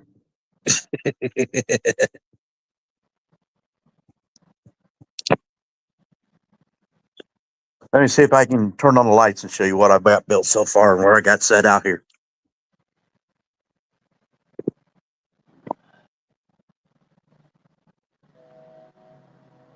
So I got all that fun stuff. Okay. That right there is the fuselage that goes with that wing over there. That's a P-51 Mustang. That's the one I'm working on now. The other wing that's real tall, that's the 59-inch wing that goes on that one right there. The jet is right there. And if you look at the very bottom of it, that's where what I've got to figure out how to control it with. Then I've got this one over here. This is one of my battle planes. That's called a flyer. And then I mixed all this stuff up here. The top one, that stack, that's what they call a tiny trainer. It's basically a small glider. Underneath that is a Bloody Baron, and underneath that is a Bloody Wonder. And those are the two bottom ones, and the flyer is battle planes. And I've got this gasser, and the wing on that sitting on a stand. And I would say that's probably a good 4.5 feet long. And that's an older plane. And then I've got, I don't know if you can see it very well. That is my biplane that I built. And then I built a mini Corsair that I gave to one of my friends. So those are all the planes I built. I didn't build the gas plane, but I built all the other ones. And then, and underneath there, that stack that I showed you, the stack, there's another one that's called a, what do they call that one?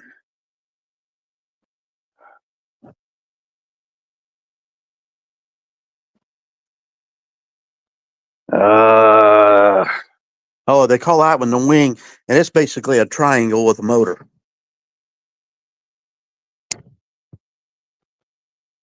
And that's another battle plane.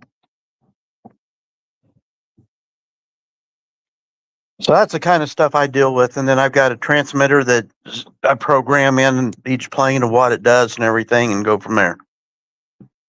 And some of them will use the same motor pack, that kind of stuff. But that's what I did when I didn't have any money and I had plenty of time as I built planes.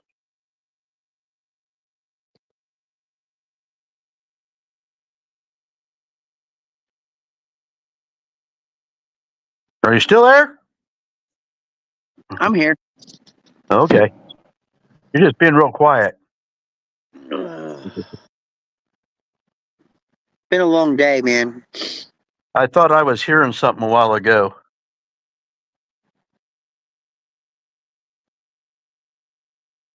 Was I? What was you hearing? Something that may have been bubbling a little bit, or could have been if it had the right,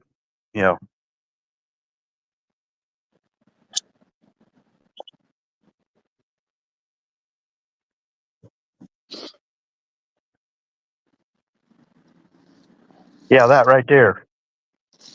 What? I sniffed. Well, I heard that, but I heard something else before that. Maybe a car driving by. I don't know. Okay.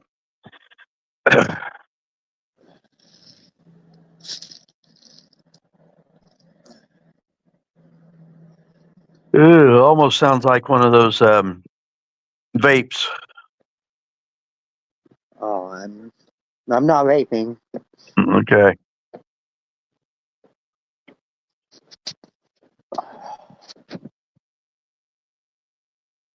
So what kind of work you got set up?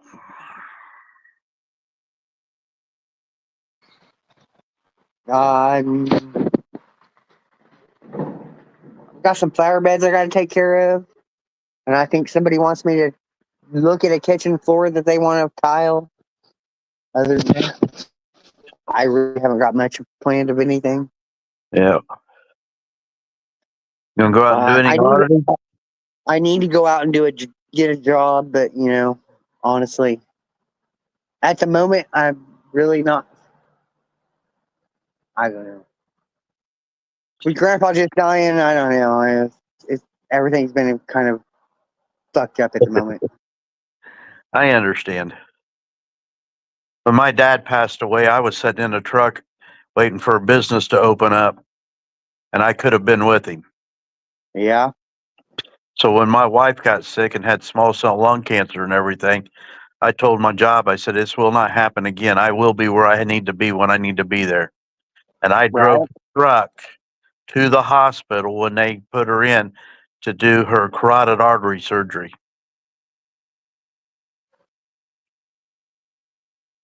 They're like, they didn't have a choice. That was what was happening. Yeah. So,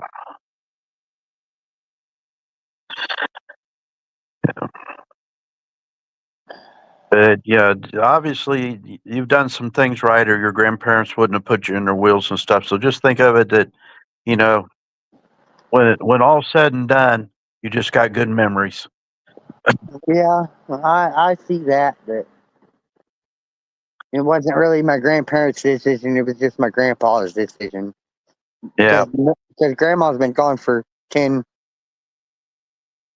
12 years, something like that. yeah. Well, I mean, but still, for him to even think about putting a grandchild in his will, that usually don't happen. I get that. And dude, that's happened to me twice now. So, Yeah. So obviously you're on the right path. well, I hope I'm in the right path, but Well, if you weren't, they wouldn't have done it. I get that too. But yeah, I, I don't know. But See, well, here's what you're dealing with now. I'm going to tell as you I exactly what you're dealing with. Is now you have a responsibility yeah, because now you know that they have some respect for something that you're doing. Now, how are you going to keep that respect now that they're gone? Because now they put a burden upon you that now you have to live with. well, the only thing different that I was doing than anybody else, man, was shining a light on what government's doing. Well, and they must have respected you for that. Well, it had to be because nothing else that I've done matters to anything that I have done. Man, Well, he saved me from the street. I was yeah. homeless. I was a druggie. If it wasn't for him, man, I wouldn't be talking to you today, I bet. Well, look at AMA. You know, he was the same way.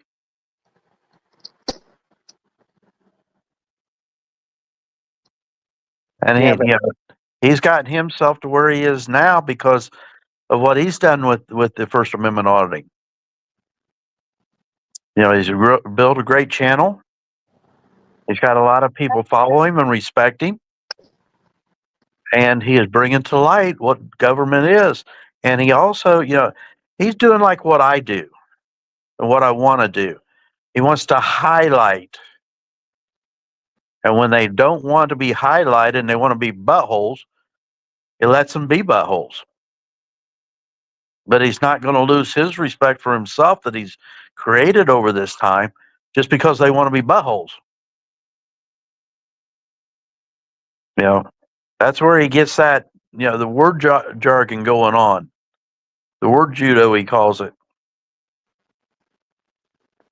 And it just, it's one of those things that with me having COVID, you see a lot of times I have to sit back and think to enunciate words. I wasn't this slow before. COVID has done a number on me. Being in the hospital for a month and 6 days has done a number on me. Being in the hospital, being intubated during that time has done a number on me. I'm where I'm at today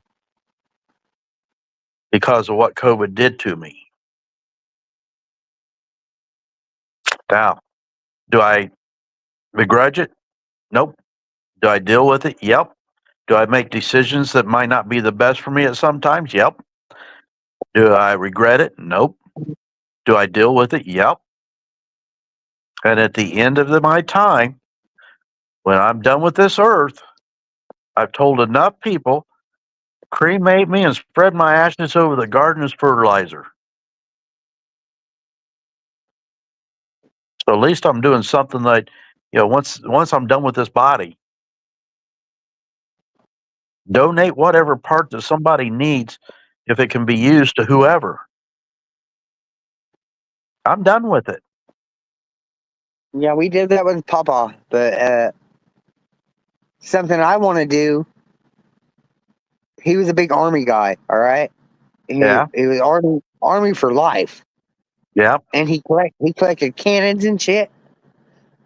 I want to fire him out of a cannon, like have his cremations turned into a cannonball, Yeah. and fire him out of a cannon because I think that's just something that he would like to do. Okay. Now, do you have his ashes? Do you have responsibility for them? I don't, but others do. Would they be open to that idea? Dave talked about it. Okay. Not necessarily does it have to be a cannonball. It just has to be a cervical object. Okay. Because you want something that's going to explode to spread the ashes. It's a cannonball, it's a solid object. I want a cannonball because I want to shoot him over and over and over and over. Over what? I want a cannonball. You want to I shoot wanna him shoot over and over? Okay. I want to shoot him over and over. Okay. It's something he collected. He loved cannons. I just Okay. think shooting him out of a cannon is something he'd like. I don't know. Okay, so let's do this. Collect up some steel and have it made into a ball. Split the ball. Hollow out the inside.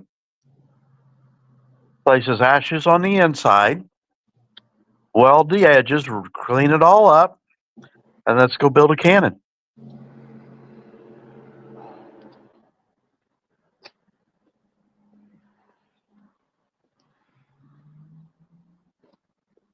What's a cannon? It's a steel object strong enough to hold some gunpowder and a wick. And you can either put it on a trailer, it can be solidly mounted. You might find somebody, if you check around over in your area, especially your area, there's a lot of people that have military equipment that you might be able to do something like a mortar. Yeah. Doesn't have to be cannon, but be a mortar. I've thought about that too, but like the rest of the family, is different. I don't know. I told you they're bootlickers. Yeah. But check around, because pull up some surplus army equipment under Google and find out who's got it. Or find out, military museum. And find out who's got that kind of equipment, and then go talk to them. Maybe they know somebody who fires off their equipment every now and then. The guy that used to live in this house, anytime they heard a loud bang, the police officers were at this house because they knew the guy that lived here had done something. There's a big tree across the street at the house over there. The guy that lived at this house got a hold of some dynamite, and they blew the stump out of the ground. Half the stump landed in the back of a dump truck. They blew it that high.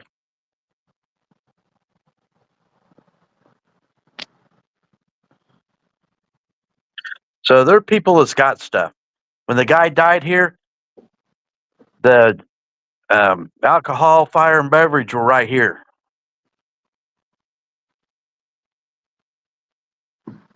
Because he had one room lined with guns, and they had to have the certificate to have them.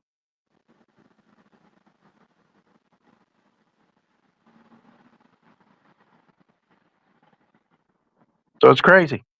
There are people that's got stuff, and if you tell them what you got and what you got going on, you'd be surprised. Somebody be right there to help you, and they might have other Army buddies that would be right along part of it. Well, if it happens, I'm gonna live stream it all. So There you go. Well, I'll give you some ideas. I mean, you can also go to the like the American Legion or the VFW, that kind of stuff, and you can get in as a guest. They usually have open to the public days, and talk to the commanders there. See what they know. See who they know. right, that's a good idea. See, I got a couple. Well, I gotta go, man. All right, I appreciate you. We've been online for 3.5 hours to talk about the crypto. You have a great night, man. Appreciate you, buddy. God bless and have a great day. God bless you too. And don't forget, video the government. Every time. Yep. Every time. Talk to everybody later. Have a great night. God bless. Hey, this is Danny's Thoughts. You just seen Brandon Mitchell leave. Howard County Observer was here with Nunya in the background. And it's a good one.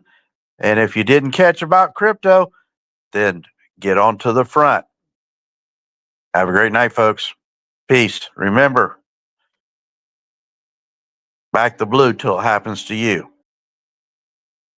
And if you don't believe me, go watch the video that Lawrence Accountability just had on today and had on last night. Happened in Muncie to a family, not auditors, that was having a little issue, and they took care of it themselves until the cops got involved and it became a big issue.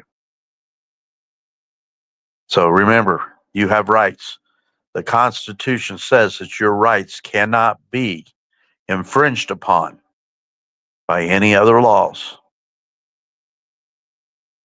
That is put out in the Constitution of the United States. Your First Amendment have 5 amendments, have 5 parts to it. Remember, you have the freedom of speech. You have the freedom to protest. You have the freedom that's a freedom to assemble. You have the freedom to protest and aggress your government. You have the freedom to religion. I'm missing one. Somebody's going to tell me.